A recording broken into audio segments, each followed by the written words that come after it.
உபாகமத்தின் புஸ்தகம் 8ஆம் அதிகாரம் 15வது வசனத்திலிருந்து 20வது வசனம் வரைக்கும் ஒரு பகுதியை நாம் வாசிக்க போகிறோம். உபாகமத்தின் புஸ்தகம் 8ஆம் அதிகாரம் 15 முதல் 20 வசனங்கள் வரைக்கும் வாசிக்க போகிறோம். உன்னுடைய பின்னாட்களில் உனக்கு நன்மை செய்யும் பொருட்டு உன்னை சிறுமைப்படுத்தி உன்னை சோதித்து கொள்ளிவாய் சர்ப்பங்களும் தேள்களும் தண்ணீர் இல்லாத வறட்சியும் உள்ள பயங்கரமான பெரிய வனாந்திர வழியாய் உன்னை அடைத்து வந்தவரும் உனக்காக பாறையான கண்மலையிலிருந்து தண்ணீர் புறப்பட பண்ணினவரும் உன் பிதாக்கள் அறியாத மன்னாவினால் வனாந்திரத்திலே உன்னை போஷித்து வந்தவருமான உன் தேவனாகி கர்த்தரை நீ மறவாமலும் என் சாமர்த்தியமும் என் கைபலனும் இந்த ஐஸ்வர்யத்தை எனக்கு சம்பாதித்தது என்று நீ உன் இருதயத்தில் சொல்லிக் கொள்ளாமலும் இருக்க எச்சரிக்கையாய் இருந்து உன் தேவனாகி கர்த்தரை நினைப்பாயாக. அவரே உன் பிதாக்களுக்கு ஆணையிட்டு கொடுத்த தம்முடைய உடன்படிக்கையை உறுதிப்படுத்தும்படி இந்நாளில் உனக்கு உண்டாயிருக்கிறது போல ஐஸ்வர்யத்தை சம்பாதிக்கிறதற்கான பலனை உனக்கு கொடுக்கிறவர். உன் தேவனாகி கர்த்தரை நீ மறந்து வேறே தேவர்களை பின்பற்றி அவர்களை சேவித்து அவர்களை பணிந்து கொள்வாயானால் நிச்சயமாய் அழிந்து போவீர்கள் என்று இன்று உங்களுக்கு சாட்சியாய் அறிவிக்கிறேன். உன் தேவனாகி கர்த்தருடைய சத்தத்திற்கு நீங்கள் கீழ்ப்படியாமற் போவதினால் கர்த்தர் உங்களுக்கு முன்பாக அடித்த ஜாதிகளைப் போல நீங்களும் அழிவீர்கள். அல்லேலூயா. தேவ ஜனமே தேவனை மறந்து விடாதே என்ற தலைப்புல இன்னைக்கு கர்த்தருடைய செய்தியை கவனிக்க போகிறோம். தேவ ஜனமே தேவனை மறந்து விடாதே. கர்த்தருக்கு ஸ்தோத்திரம். தேவன் நம்மை மறக்கிறவர் அல்ல, தேவன் நம்மை ஒரு நாளும் மறந்து விடுகிறவரும் அல்ல. ஆனால் தேவனை நாம் மறக்காமல் இருக்க வேண்டும் என்று கர்த்தர் நமக்கு இன்றைக்கு நம்மோடு கூட பேச விரும்புகிறார். நிறுத்தி நிதானமா சில காரியங்களை உங்களோடு கூட ஆண்டவருடைய இருதயத்தோடு அதை உணர்ந்து உங்களுக்கு நான் பகிர்ந்து அளிக்க பரிசுத்த ஆவியானவர் உதவி செய்வாராக.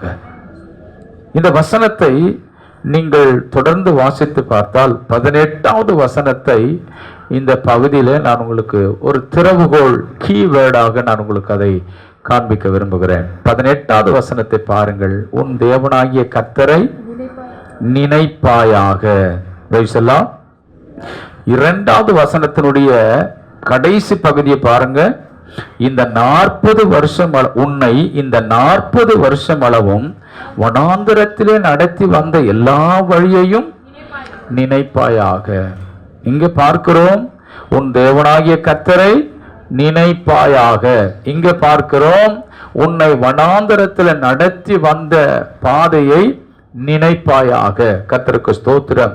தொடர்ந்து நீங்கள் இந்த வசனத்துல இப்ப வாசித்த இந்த 8ஆம் அதிகாரத்துல உபாகமத்தின் புஸ்தகத்துல ஒரு சில வசனங்களை காண்பித்து கொடுக்கிறேன் பாருங்கள். ஏன் இந்த அதிகாரம் முழுவதுல அநேக இடங்கள்ல தேவனை மறவாதே, உன் தேவனை மறவாதே, உன் தேவனை நினை என்று ஏன் எழுதப்பட்டிருக்கிறது என்றால், இன்றைக்கு கர்த்தர் ஏதோ ஒரு ஆலோசனையை அவருடைய இருதயத்தில் இருந்து நம்முடைய இருதயத்திற்கு கர்த்தர் பரிமாற்றம் செய்ய கர்த்தர் விரும்புகிறார். ஆண்டவருக்கு மகிமை ஸ்தோத்திரம் உண்டாவதாக.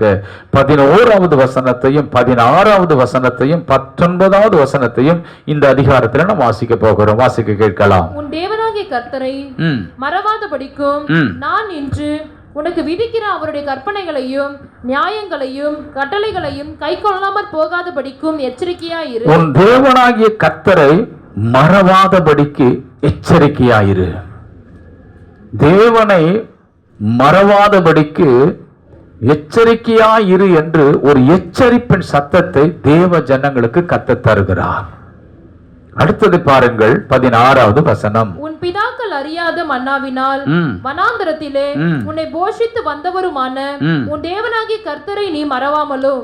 உன்னுடைய முற்பிதாக்களுக்கு கூட இப்படிப்பட்ட காரியங்களை நான் செய்யவில்லை, ஆனால் உன் காலத்தில் நான் அதை செய்திருக்கிறேன். ஆகவே நீ தேவனை மறவாதே. அடுத்ததாக வாசிங்கள் பார்க்கலாம் 19வது வசனம். உன் தேவனாகிய கர்த்தரை நீ மறந்து வேறே தேவர்களை பின்பற்றி அவர்களை சேவித்து அவர்களை பணிந்து கொள்வாயானால் நிச்சயமாய் அழிந்து போவீர்கள் என்று இன்று உங்களுக்கு சாட்சியாய் அறிவிக்கிறேன். ஆண்டவர் இதை சாட்சியாகவே அறிவிக்கிறாராம். என்ன என்று? தேவனை மறந்து வேற தேவர்களை நீ பின்பற்றுவாயானால் நீங்கள் அழிந்து போவீர்கள் என்று இந்த வசனத்தையே சாட்சியாக வைக்கிறாராம். கர்த்தருக்கு ஸ்தோத்திரம். அப்போ தேவனை தேவ ஜனங்கள் மறந்துவிடக் கூடாது என்பதற்காகவே இந்த வார்த்தையை கர்த்தர் எழுதி வைத்தது. இஸ்ரவேல் மக்களை கர்த்தர் 430 வருடமாய் எகிப்தின் அடிமைத்தனத்திலிருந்து அவங்களை விடுதலை ஆக்கியிருக்கிறார். அவங்களை விடுதலை ஆக்கின சில மகிமையான காரியங்களை உங்களுக்கு நான் இன்னைக்கு சொல்ல பரிசுத்த ஆவியானவர் உதவி செய்வாராக. பாருங்கள், என்னை நீங்க மறக்க கூடாது, என்னை நீங்க மறக்க கூடாது, என்னை நீங்க மறக்க கூடாதுன்னு ஆண்டவர் பல முறை திரும்ப திரும்ப நீங்க உபாகம புத்தகத்தை திரும்ப திரும்ப வாசித்து பாருங்களேன். ஆண்டவர் அதை அநேக இடத்துல சொல்லியிருப்பார். என்னை மறக்காதீங்க, என்னை மறக்காதீங்க. ஏனென்றால் உங்கள் பிதாக்களால கூட உங்களை விடுதலை ஆக்க முடியாதபடி இருந்தது. ஆமென். உங்களுடைய உடன் பிறந்தவர்களால் உங்களை விடுவிக்க முடியாமல் இருந்தது. உங்களுடைய எல்லா அறிமுகமான உறவுகள், சொந்த பந்தங்கள், நெருங்கினவர்கள், இவர்களால் கூட உன்னை அந்த எகிப்து என்கிற இருப்பு காலவாய் என்று எழுதப்பட்டிருக்கிறது. அந்த இடத்துல இருந்து உன்னை நான் விடுவித்தேன், நான் உன்னை வெளியே கொண்டு வந்தேன். அது மாத்திரம் அல்லாமல் உன்னை வனாந்திரத்திலே நான் போஷித்து வந்தேன். அது மாத்திரம் அல்லாமல் கர்த்தருக்கு மகிமை உண்டாகட்டும், ஐஸ்வர்யத்தை சம்பாதிக்கிற பலனையும் உனக்கு நான் கொடுத்தேன். ஆகவே உன்னை நான் புறப்பட பண்ணினேன், உன்னை நான் போஷித்து வந்தேன், ஐஸ்வர்யத்தை சம்பாதிக்கிற பலனை கொடுத்தேன். ஆகவே நீ என்னை என்ன செய்து விடக்கூடாது, மறந்து விடவே கூடாது. ஹல்லேலூயா. கைகளை உயர்த்தி சொல்லணும். ஹல்லேலூயா. தேவன் கேட்கிறார், உரிமையோடு கேட்கிறார். நம்மை பார்த்து, தேவ ஜனங்களை பார்த்து கேட்கிறார், என்னை நீ மறந்து விடாதே. ஏன் என்று சொன்னால், உன்னை எகிப்திலிருந்து நான் புறப்பட பண்ணினவர், உன்னை நான் வனாந்திரத்திலே போஷித்து வந்தவர், உன்னை உன்னுடைய வாழ்க்கையில ஐஸ்வர்யத்தை சம்பாதிக்கிற பலனை உனக்கு நான் கொடுத்தவர். ஆகவே நீ என்னை என்ன செய்து விடக்கூடாது, மறந்து விடவே கூடாது. 137ஆம் சங்கீதத்துல 5-6 வசனத்தை தயவு செய்து வாசிக்க கேட்கலாம். 137:5-6 வாசிங்க. எருசலேமே, நான் உன்னை மறந்தால் என் வலது கை தன் தொழிலை மறப்பதாக. Price the Lord. அங்க பாருங்கள், ஆண்டவருக்கு மகிமை ஸ்தோத்திரம் உண்டாவதாக. என்ன சொல்றாங்க? எருசலேமே, நான் உன்னை மறந்தால் என் வலது கை தன் தொழிலை. அப்படி என்ன அர்த்தம்? என்னுடைய கை வேலை செய்யாம போயிடும். எதை மறந்தால்? எருசலேமை மறந்தால். கவனிங்க, நல்ல கர்த்தருடைய. இவங்க எங்க இருக்கிறாங்க தெரியுமா? அந்நிய தேசத்தில் இருக்கிறாங்க, பாபிலோன்ல இருக்கிறாங்க. பாருங்கள், அந்த வசனத்தின் முதல் பகுதி பாருங்க. முதல் வசனத்தை, பாபிலோன் ஆறுகள் அருகே நாங்கள் உட்கார்ந்து அங்கே நாங்கள் சீயோனை நினைத்து, எருசலேமை நினைத்து நாங்கள் அழுதோம். இருக்கிற இடம் அந்நிய தேசம், ஆனா நினைவுகள் எங்க இருக்குது? எருசலேமின் மேல் இருக்கிறது. இருக்கிற இடம் அந்நிய தேசம், இருக்கிற இடம் நெருக்கமான இடம், இருக்கிற இடம் உபத்திரவங்கள் நிறைந்த இடம், இருக்கிற இடம் வசதி வாய்ப்புகள் இல்லாத இடம், இருக்கிற இடம் எல்லாவற்றிலேயும் ஒரு பெரிய போராட்டமான இடம். அங்க சமாதானம் இல்லை, அங்க அன்பு இல்லை, அங்க நேசம் இல்லை, அங்க விசாரிப்பு இல்லை. ஆனால் நினைவு முழுவதும் எருசலேம் மேல் இருக்கிறது. கர்த்தருக்கு ஸ்தோத்திரம். பாருங்கள், அதன் நடுவில் இருக்கும் அலறி செடிகளின் மேல் எங்கள் கிண்ணறங்கள் என்ன செஞ்சிட்டோம்? ஆமா, கடந்த 2 வருஷத்துக்கு முன்னாடி, போன வருஷம் எல்லாம் கொரோனாவில் நம்ம என்ன பண்ணிட்டோம்? கர்த்தருக்கு ஸ்தோத்திரம், எல்லாத்தையும் தூக்கி வச்சுட்டோம். பைபிள் தூக்கி வச்சுட்டோம், பாட்டு புக்கு தூக்கி வச்சுட்டோம், ஆவிக்குரிய வாழ்க்கையே தூக்கி வச்சுட்டோம். கர்த்தருக்கு ஸ்தோத்திரம். ஆமென். எல்லாத்தையும் தூக்கி வச்சுட்டோம், எல்லாத்தையும் தூக்கி ஒரு ஓரம் வச்சுட்டோம். ஜெபத்தை தூக்கி வச்சுட்டோம், சபை ஆராதனை முறைமைகளை தூக்கி வைத்து விட்டோம், எல்லாத்தையும் தூக்கி ஓரத்துல வச்சுட்டோம். ஏன்னா நம்ம அந்நிய தேசத்துல வசதி வாய்ப்பு இல்லை, விசாரிப்பு இல்லை, அன்பு இல்லை, நேசம் இல்லை, பாசம் இல்லை, எதுவுமே இல்லை. அதனால எல்லாத்தையும் தூக்கி ஒரு ஓரம் வச்சுட்டோம். பரிசுத்தத்தை ஓரம் வச்சுட்டோம், உண்மை உத்தமத்தை எல்லாத்தையும் தூக்கி வச்சுட்டோம். என்ன உண்மை, என்ன உத்தமம், வாழ்ந்து என்ன பிரயோஜனம், எல்லாத்தையும் தூக்கி ஒரு ஓரமா வச்சுட்டோம். தேவனுடைய நாமத்துக்கு மகிமை உண்டாவதாக. என்ன நடந்தது பாருங்கள். இங்க 4வது வசனத்தை சொல்றாரு பாருங்க. கர்த்தரின் பாட்டை அந்நிய தேசத்தில் நாங்கள் பாடுவது எப்படி? இப்ப சொல்றாரு, எருசலேமே நான் உன்னை மறந்தால் என் வலது கை தன் தொழிலை மறப்பதாக. எருசலேம் என்பது தேவனுடைய ஆலயத்தை குறிக்கிறது. எருசலேம் என்பது தேவனுடைய ஆலயத்தை, தேவனுடைய ஆலயமாகிய எருசலேமை மறந்தாலே இந்த கை செயல்படாது என்று சொல்லுவார்கள். அந்த எருசலேமுக்குள்ள வாசம் பண்ணுகிற தேவனை மறந்தால் அது எத்தனை பெரிய பின்விளைவுகள் இருக்கிறது. எருசலேமை மறப்பதற்கே கை செயல்படாதான். Praise the Lord. தேவனுடைய ஆலயத்தை மறப்பதற்கு சரீர உறுப்புகள் செயல்படாம போய்விடும் என்று அவர்களே, இஸ்ரவேலர்களே, தேவ ஜனங்களே சொல்லுகிறார்கள். அப்போ ஆலயத்தை மறப்பதே இவ்வளவு பின்விளைவு இருக்குமே, ஆனால் தேவனை மறப்பது என்பது எவ்வளவு பயங்கரமான பின்விளைவு இருக்கும்.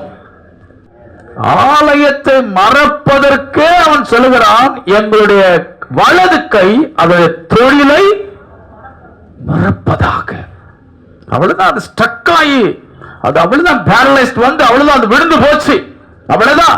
ஏன் எருசலேமை மறந்தா அப்படி ஆயிடும், ஆலயத்தை மறந்தா அப்படி ஆயிடும் அவங்களா சொல்றாங்க. கர்த்தருக்கு ஸ்தோத்திரம். அடுத்தது சொல்றாரு பாருங்க, 6ஆம் வசனம். நான் உன்னை நினையாமலும் எருசலேமை என் முக்கியமான மகிழ்ச்சியிலும் அதிகமாக எண்ணாமலும் போனார். ஹல்லேலூயா, ஹல்லேலூயா. கர்த்தருக்கு ஸ்தோத்திரம். பாருங்க, நான் அதிகமாய் பாபிலோன்ல துக்கத்தில் இருக்கிறோம், பலவிதமான உபத்திரத்தில் இருக்கிறோம். ஆனா இப்போ பாபிலோனுக்கு உள்ள இருந்து எதை நினைக்கிறாங்க? எருசலேமை முக்கியமான மகிழ்ச்சியில நினைக்கிறாங்க. Price the Lord. நான் உன்னை என் முக்கியமான மகிழ்ச்சியிலும் அதிகமாக எண்ணாமல் போனால் என் நாவு என் மேல் வாயோடு ஒட்டிக்கொள்வதாக. என் நாவு பேச மாட்டாமல் போய்விடும், நான் ஊமையாகி போய்விடுவேன். எதை மறந்தால்? எருசலேமை மறந்தால். தேவனுடைய ஆலயத்தை, தேவனுடைய சமூகத்தை நாம் மறந்தாலே சரீரத்தினுடைய பின்விளைவுகள் பயங்கரமா இருக்குமா? அப்போ தேவனை மறந்தால் அதனுடைய பின்விளைவு எவ்வளவு பயங்கரமா இருக்கும் என்று பார்த்தால், நல்லா கவனிங்க. வேத புத்தகத்தில் ஒரு வார்த்தை சொல்கிறது, ஆமென், தேவனை மறக்கிற யாவரும் நரகத்திலே தள்ளப்படுவார்கள். தேவனை மறக்கிறவங்க எங்க தள்ளப்படுவாங்களா? கர்த்தருக்கு ஸ்தோத்திரம். நீங்க சங்கீதம் 50:22 வாசித்து பாருங்களேன். சங்கீதங்களின் புஸ்தகம் 50:22 ஒருத்தர் வாசிங்க. தேவனை மறக்கிறவர்களே, எல்லாரும் அந்த வசனத்தை எடுத்துங்க, தயவு செய்து எடுங்க பார்க்கலாம். தேவனை மறக்கிறவர்களே இதை சிந்தித்துக் கொள்ளுங்கள், இல்லாவிட்டால் நான் உங்களை பீறி போடுவேன், ஒருவரும் உங்களை விடுவிப்பது இல்லை. ஸ்தோத்திர பலி இடுகிறவன் என்னை மகிமைப்படுத்துகிறான். Price the Lord. நல்லா கவனிங்க, எல்லா தேவனுடைய பிள்ளைகளை பாருங்க. இங்க தேவனை மறக்கிறவர்களே இதை எதை சிந்தித்துக் கொள்ளணும்? வாசிங்க. தேவனை மறக்கிறவர்களே, எல்லாரும் கவனிங்க. நீங்க யாரும் அப்படி இல்லைன்னு நான் நினைக்கிறேன். மறக்கிறவர்களுக்கு கர்த்தர் பேசுறார். தேவனை மறக்கிறவர்களே இதை சிந்தித்துக் கொள்ளுங்கள், இதோட பின்விளைவை சிந்தித்துக் கொள்ளுங்கள். இல்லாவிட்டால் நான் உங்களை பீறி போடுவேன், நான் உங்களை என்ன செஞ்சிடுவேன்? அல்லேலூயா, அல்லேலூயா, அல்லேலூயா. தேவனை மறக்கிறவர்களே இதை சிந்தித்துக் கொள்ளுங்கள், இல்லாவிட்டால் நான் உங்களை என்ன செய்து விடுவேன்? பீறி போடுவேன். அடுத்த வசனத்தை வாசிங்க. ஸ்தோத்திர பலி இடுகிறவன் என்னை மகிமைப்படுத்துகிறான், தன் வழியை செவ்வைப்படுத்துகிறவனுக்கு தேவனுடைய ரட்சிப்பை வெளிப்படுத்துவேன் என்று, தேவனுடைய மீட்பை வெளிப்படுத்துவேன் என்று சொல்லுகிறார். கர்த்தருக்கு ஸ்தோத்திரம். அப்போ தேவனை மறக்கிறவங்க தேவனால் பீறி போடப்பட்டு விடுவார்கள், தேவனை மறக்கிறவர்கள் நரகத்திலே தள்ளப்பட்டு விடுவார்கள் என்று எழுதப்பட்டிருக்கிறது. இதை நீங்கள் சங்கீதத்தில் ஒரு வசனம் இருக்கிறது, ஆண்டவருக்கு மகிமை ஸ்தோத்திரம் உண்டாவதாக. 9ஆம் சங்கீதம் 17வது வசனத்தை தயவு செய்து வாசித்து பாருங்கள். சங்கீதம் 9:17. துன்மார்க்கரும், எல்லாரும் கவனிங்க, துன்மார்க்கரும், தேவனை மறக்கிற எல்லா ஜாதிகளும். அங்க பாருங்க, உலகம் முழுவதும் இருக்கிற எல்லா ஜாதி ஜனங்களும் இந்த ஒரு வார்த்தையில ஆண்டவர் அடக்கி இருக்கிறார். துன்மார்க்கரும், அதாவது தேவனை வாழ்க்கையில ஒரு முறை கூட அவரை அறியாதவர்கள், தேவனை ஏற்றுக்கொள்ளாதவர்கள், அவர்களுக்கு பெயர் துன்மார்க்கரும். தேவனை மறக்கிற எல்லா ஜாதிகளும். அப்ப இவங்க யாரு? தேவனை ஏற்கனவே அறிந்து அவரை மறந்து போனவங்க. தேவனை மறக்கிற எல்லா ஜாதிகளும், எல்லா இந்த உலகத்துக்கிற எல்லா ஜாதிகளும் நரகத்திலே தள்ளப்படுவார்கள். நான் சொல்லல, வேதம் சொல்லுகிறது. தேவனை மறக்கிற எல்லா ஜாதிகளும் எங்க தள்ளப்படுவார்களா? அதனால்தான் கர்த்தர் சொல்லுகிறார், தேவ ஜனமே தேவனை மறந்து விடாதே. Price the Lord. கர்த்தருக்கு மகிமை ஸ்தோத்திரம் உண்டாவதாக. இப்போ இந்த இஸ்ரவேல் மக்களை இந்த நாம் உபாகமம் 8ஆம் அதிகாரத்தில் இருந்துதான் ஒரு சில காரியங்களை கர்த்தர் நம்மோடு கூட பேச விரும்புகிறார். தேவனை தேவ ஜனங்கள் ஏன் மறந்துவிடக் கூடாது என்று ஆண்டவர்களுக்கு 3 காரியங்களை அவர்களுக்கு இந்த அதிகாரத்தில் அவர்களுக்கு சொல்லி, இதன் நிமித்தம் நீங்கள் என்ன செய்து விடக்கூடாது, மறந்து விடக்கூடாது என்று தேவனுடைய ஜனங்களாகி இஸ்ரவேல் மக்களுக்கு ஆண்டவர் என்ன சொன்னாரோ அதை நாம் பார்த்து, ஆண்டவர் அதை நம்முடைய வாழ்க்கையில நாம் பின்பற்றுவோமானால் நாமும் தேவனை நம்முடைய வாழ்க்கையின் முடிவு வரைக்கும் மறக்காமல் தேவனை எப்போது நினைவுல வைத்து வாழ கர்த்தர் நமக்கு கிருபை பாராட்டுவார். ஹல்லேலூயா. நாம் நரகத்தில் தள்ளப்படுவதற்காக தேவனை ஏற்றுக்கொள்ளவில்லை, நாம் பரலோகத்தில் எடுத்துக்கொள்ளப்படுவதற்காக நாம் தேவனை ஏற்றுக்கொண்டிருக்கிறோம். ஆகவே தேவனை நாம் மறந்து நரகத்தில் தள்ளப்படுவோ அல்லது நம்முடைய வாழ்க்கையில சில காரியங்களை நாம் சந்தித்து நாம் பல காரியங்களை நாம் அடிபட்டு நொறுக்கப்படுவதற்காகவோ அல்ல. தேவ ஜனமே, ஆண்டவருடைய வார்த்தையின்படி நாம் பீறி போடப்படுவதற்காக அல்ல. ஆண்டவருக்கு ஸ்தோத்திரம். நாம் ஆண்டவருக்காக சீறிக்கொண்டு எழும்பி ஆண்டவருக்காக காரியங்களை செய்யவே கர்த்தர் நம்மை ரட்சித்திருக்கிறார். எத்தனை பேர் விசுவாசிக்கிறீங்க? அப்போ இந்த 3 காரியங்களை தான் இப்ப நம்ம பார்க்க போகிறோம். தேவ ஜனங்கள் ஏன் தேவனை மறந்து விடக்கூடாது? நம்பர் 1, எகிப்தில் இருந்து அவர்களை தேவன் புறப்பட பண்ணினார். அல்லேலூயா. நன்றாக கவனிக்கணும். தேவன் அவர்களை எங்கிருந்து புறப்பட பண்ணினாரா? ஆகவே இஸ்ரவேல் ஜனங்களே, என் ஜனங்களே, நீங்கள் என்ன செய்து விடக்கூடாது, மறக்கவே கூடாது. ஏன்னா உங்களை புறப்பட பண்ணி இருக்கிற எங்கிருந்து? எகிப்திலிருந்து. நான் உங்களுக்கு நிறுத்தி நிதானமா சில காரியங்கள் சொல்ல போறேன். வாசிங்கள் பார்க்கலாம். உபாகமம் 8:14 வாசிங்க. உபாகமம் 8:14 வாசிங்க. உன் இருதயம் மேட்டிமை அடையாமலும் உன்னை அடிமைத்தன வீடாகிய எகிப்திலிருந்து புறப்பட பண்ணினவரும் கர்த்தருக்கு ஸ்தோத்திரம். Price the Lord.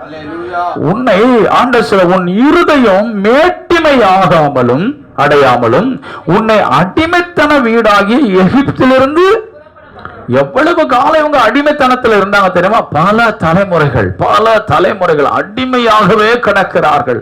அவர்களால் புறப்பட வேண்டும் என்று, வெளியே வர வேண்டும் என்கிற சிந்தை இருந்தது. ஆனால் அவருடைய சரீரம் வெளியே வர முடியவே இல்லை.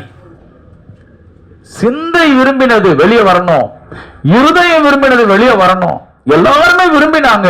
ஆனால் இந்த சரீரத்தோடு கூட அவங்க வெளியே வருவதற்கு புறப்படக்கூடாதபடிக்கு அவங்களை எகிப்தில் இருக்கிறதான எல்லா காரியங்களும் அவங்களை அடைத்து போட்டது.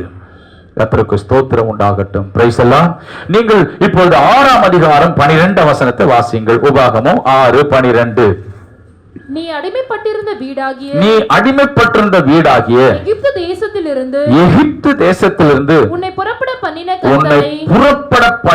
கர்த்தரை மறவாதபடிக்கு எச்சரிக்கையாயிரு. இங்கே எச்சரிப்பை கர்த்தர் கொடுக்கிறார். நான் உன்னை எகிப்திலிருந்து உன்னை புறப்பட பண்ணின உன் தேவன். நீ என்னை என்ன செய்யக்கூடாது? மறவாதபடிக்கு எச்சரிக்கையாயிரு.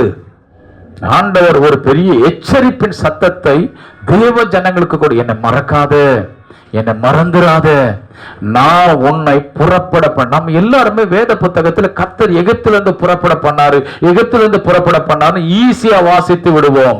ஆனால் அவர்களை எந்த நிலைமையிலிருந்து புறப்பட பண்ணினார் என்பதை ஆராய்ந்து பார்த்தால் ஆச்சரியமா இருக்கும்.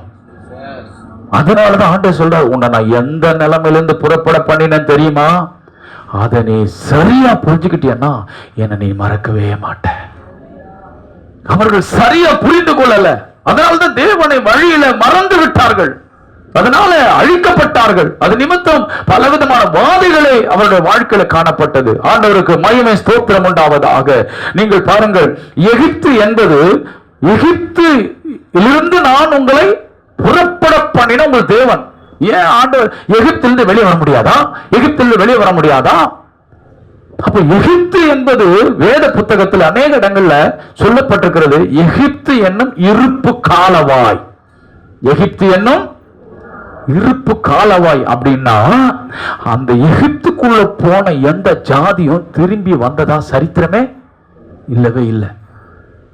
அதுல போய் அகப்பட்டாங்கன்னா ஜென்ம ஜென்மமா, காலகாலமா, தலைமுறை தலைமுறையா வெளியே வந்ததே கிடையாது, வந்ததே கிடையாது.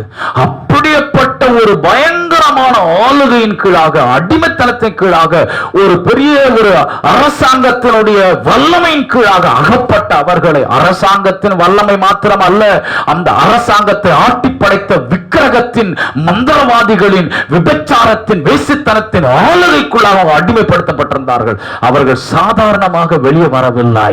அவர்கள் நினைக்கலாம், அவர்கள் யோசிக்கலாம், விரும்பலாம், ஆனால் அவர்களால் நினைக்கிறதுனால, யோசிக்கிறதுனால, விரும்புறதுனால வெளியே வர முடியல.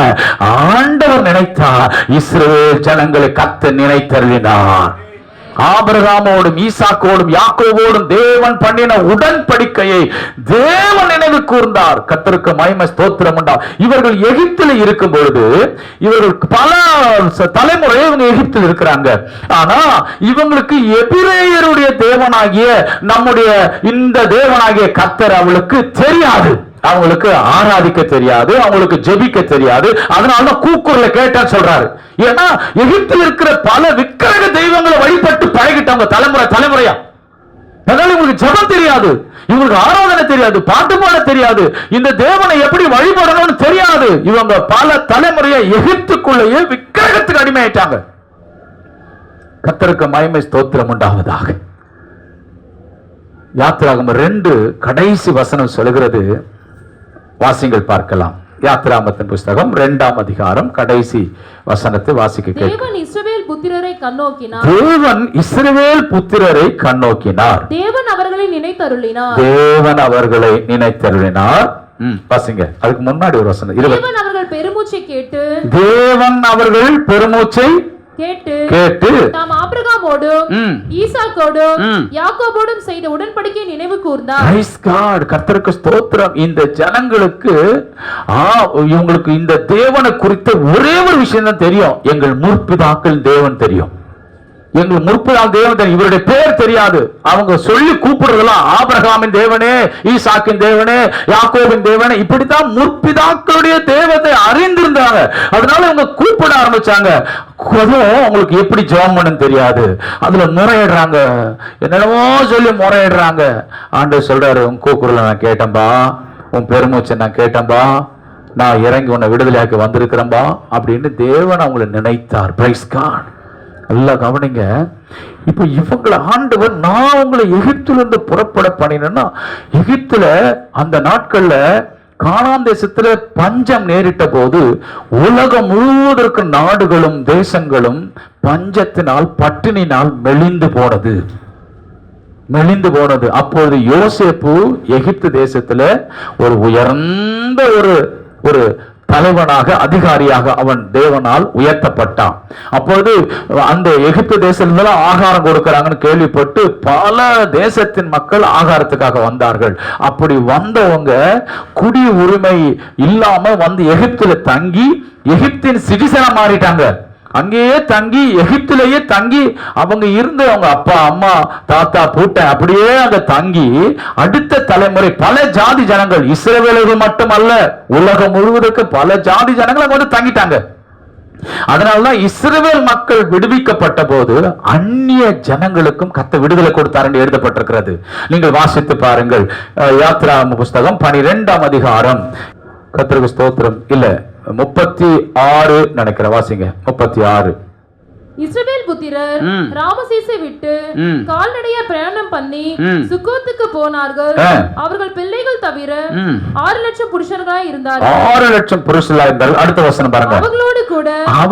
அவர்கள் விடுதலையாகி தேவன் அவர்களை விடுதலையாக்கி வெளியே கொண்டு வரும் பொழுது அவர்களோடு கூட பல ஜாதியான ஜனங்கள், அவனுங்க யூதர்கள் மட்டும் இல்ல, எபிரேயர்கள் மட்டும் அல்ல, யாரெல்லாம் ஆகாரத்துக்காக போய் அங்கேயே செட்டில் ஆனாங்களோ, இப்போ இஸ்ரவேல் மக்களை ஆண்டவர் 430 வருடங்கள் கழித்து அவங்களை வெளியே புறப்பட பண்ணும்போது மற்ற எல்லா ஜாதி ஜனங்களும் வெளியே வருகிறார்கள் என்று எழுத. அவர்களோடு கூட பல ஜாதியான ஜனங்கள் அநேகர் போனதும் அன்றி மிகுதியான ஆடு மாடுகள் முதலான மிருக ஜீவன்களும் போயிற்று. அதனால சொல்றாரு, துன்மார்க்கனும் தேவனை மறக்கிற எல்லா ஜாதிகளும் எங்க தள்ளப்படுவாங்களாம். ஏன்னா உன்னை தேவனுடைய பிள்ளைகளை புறப்பட பண்ணும்போது தேவனை அறியாத ஜனங்களையும் கர்த்தர் புறப்பட பண்ணி இருக்கிறார். உங்களுக்கு ஒன்று தெரியுமா? நீங்களும் நானும் அறிந்து ஆராதிக்கிறோம். ஆனால் அநேக மக்கள் அவர்களுக்கு அறியாமல் தேவனை தொழுது கொள்கிறார்கள். அறியாமல் உள்ள காலங்களிலே தேவன் காணாதவரை போல இருந்து அவங்க ஒரு பொழுது இருக்கிறாங்க. அவங்க என்னென்னமோ நம்ம பாஸ்டர் இருக்கிறது போல அவங்க தெய்வத்துக்கு முன்னாடி ஒரு பொழுது இருக்கிறாங்க. ஆனா அவங்க சொல்லுவாங்க, எந்த தெய்வமும் எங்களுக்கு உபவாசத்துக்கு எங்களுக்கு ஜபத்துக்கு பதில் கொடுத்தது, எங்க வேண்டுதலுக்கு ஜபம் கொடுத்தது அப்படின்னு சொல்லுவாங்க. இல்ல இல்ல இல்ல இல்ல, நீங்கள் அறியாமல் உள்ள காலங்களில நீங்கள் காணாத ஒன்றை, பேசாத ஒன்றை தெய்வமாய் வழிபட்ட போது உங்களுடைய பாஸ்டிங் உங்களுக்கு பதில் கிடைச்சிருக்கலாம். அது நீங்கள் வழிபட்டது அல்ல. நம்முடைய தேவனாகிய கர்த்தர் நீ ஏமாந்து விடக் கூடாது என்பதற்காக உன் அறியாமல் உள்ள காலங்களில் தேவன் உனக்கு காணாதவரை போல இருந்து நீ அவரை நேசியாமல் இருந்த போதில் உன்னை நேசித்து அவர் உனக்கு உதவி செய்திருக்கிறார். அதுதான் என் ஆண்டவருடைய ஒரு விசேஷித்த தன்மை. Price the Lord. அதுதான் அப்போஸ்தலர் நடவடிக்கை புத்தகம் 17ஆம் அதிகாரத்தில் தெளிவாக சொல்லப்பட்டிருக்கிறது. வாசித்து பாருங்கள். அப்போஸ்தலர் நடவடிக்கை புத்தகம் 17ஆம் அதிகாரத்தில் ஒரு வாக்கியம் அங்க இருக்கிறது பாருங்கள். அறியாமை உள்ள காலங்களிலே தேவன் காணாதவரை போல இருந்திருக்கிறாராம். ஆண்டவர் வாசிங்க 28 வாசிங்க. ஏனெனில் அவருக்குள் நாம் பிழைக்கிறோம் இருக்கிறோம். இல்ல 26 இருந்து வாசிங்க பார்க்கலாம். எல்லாரும் வேத புத்தகத்தை திறந்து பாருங்க, தயவு செய்து பாருங்க. மனுஷ ஜாதியான சகல ஜனங்களையும் அவர் ஒரே ரத்தத்தினாலே தோன்றி எல்லாருடைய சரீரத்திலையும் ஒரே ரத்தத்தினால எல்லாரையும் தோன்ற பண்ணி பூமியின் மீது எங்கும் குடியிருக்க எல்லா மனிதனையும் எங்கதான் குடியிருக்க பண்ணிருக்கிறாரு? பூமியை மனுஷனுக்கு குடியிருப்புக்காகவே கர்த்தர் கொடுத்திருக்கிறார். வேற்று கிரகத்தில் மனிதன் குடியிருப்பதற்காக வேற்று கிரகத்தை கர்த்தர் நமக்கு தரவில்லை. கர்த்தருக்கு ஸ்தோத்திரம். மனிதர்கள் குடியிருப்புக்காகவே, அதனாலதான் மனிதன் குடியிருக்கக்கூடிய சகல வசதி வாய்ப்புகளை, ஆக்சிஜன், கார்பன் டை ஆக்சைடு, என்னென்னலாம் உனக்கு தேவை எல்லாம் இந்த பூமியில வச்சிருக்கிறார். ஏன்னா இது உனக்கும் எனக்காகவே தேவன் சிருஷ்டித்த பூமி. கர்த்தருக்கு ஸ்தோத்திரம் உண்டாவது. மனுஷ ஜாதியான சகல ஜனங்களும் ஒரே ரத்தத்தினால தோன்ற பண்ணி பூமியின் மீது எங்கும் குடியிருக்க செய்து முன் தீர்மானிக்கப்பட்ட காலங்களையும் அவர்கள் குடியிருப்பின் எல்லைகளையும் நீங்க குடியிருக்க வேண்டியதையும் கர்த்தர் தீர்மானித்து வைத்திருக்கிறார். நான் ஏங்க வந்தேன், எதற்காக இங்க இருக்கிறேன், எனக்கு ஒண்ணுமே புரியல, எப்படி வந்த தெரியல. பிரதர் சிஸ்டர், உன் குடியிருப்பின் எல்லையை தேவன் முன் குறித்திருக்கிறார். நீ எங்க குடியிருக்கிற, நீ எங்க வாழுற, நீ எங்க இருக்கணும் என்பது நீ அல்ல, தேவனே அதை தீர்மானித்து வைத்திருக்கிறார். உன்னுடைய குடியிருப்பு எல்லையே உன் பெற்றோர் அல்ல, நீ அல்ல, உன்னுடைய குடும்பத்தின் மக்கள் அல்ல. ஒருவேளை நீங்க நினைக்கலாம் இவங்க தான் குடும்பத்தை நடத்துறாங்க, இவங்க இல்ல. ஒவ்வொருவருக்கு பின்பதாக நம்முடைய தேவன் நடத்துகிறதை நீ விசுவாசிக்க வேண்டும். Praise the Lord. உன் குடியிருப்பின் எல்லையில் கூட அவர் என்ன செய்திருக்கிறாராம், என்ன செய்திருக்கிறாராம், தீர்மானித்திருக்கிறாராம். உன் குடியிருப்பின் எல்லை, நீ எங்க வாழணும், எந்த வீட்டுல நீ மருமகளா போகணும், எந்த இடத்துல நீ பெண்ணை எடுக்கணும், எப்படி நீ வீட்டை கட்டணும், எப்படி உன் பிள்ளைகளை படிக்க வைக்கணும், எந்த இடத்துல குடியிருக்கணும் என்பது தேவன் தீர்மானித்தது. அந்த தீர்மானத்தை யாராலும் மாற்ற முடியாது. எதற்காக ஆண்டவர் உன்னை அவர் விரும்பின இடங்களிலே எல்லையில நீ விரும்பவில்லை, ஆனால் தேவன் விரும்பி உன்னை அந்த இடத்துல குடியிருக்க வைத்திருக்கிறார். கர்த்தருக்கு எதற்காக தெரியுமா? இப்போது வாசிக்கிற வசனத்தை பாருங்க. அதற்காகத்தான் உன் குடியிருப்பின் எல்லையை தேவன் தீர்மானித்திருக்கிறார். இந்த ஒரு காரணத்துக்காக மட்டும்தான். வாசிங்க பார்க்கலாம். கர்த்தராகிய தம்மை அவர்கள் தடவியாகிலும் கண்டுபிடிக்கத்தக்கதாக, அதற்காகத்தான் கண்டுபிடிக்கத்தக்கதாக தம்மை தேடும்படிக்கு அப்படி செய்தார். அவர் நம்மில் ஒருவருக்கும் தூரமானவர் அல்லவே. ஹல்லேலூயா. எதற்காக உங்க குடியிருப்பின் எல்லையை அவர் கையில் எடுத்தார் தெரியுமா? நீங்கள் விரும்பவில்லை. நீங்கள் ஒருவேளை இதை விரும்பி இருந்தால், ஒருவேளை பிரியமானவர்களே, நீங்கள் சொல்லலாம் இது நான் இல்ல. உங்களுடைய இப்பொழுது இருக்கிற குடியிருப்பின் எல்லைகள், வாழ்க்கை எல்லாமே தேவன் தீர்மானித்தது.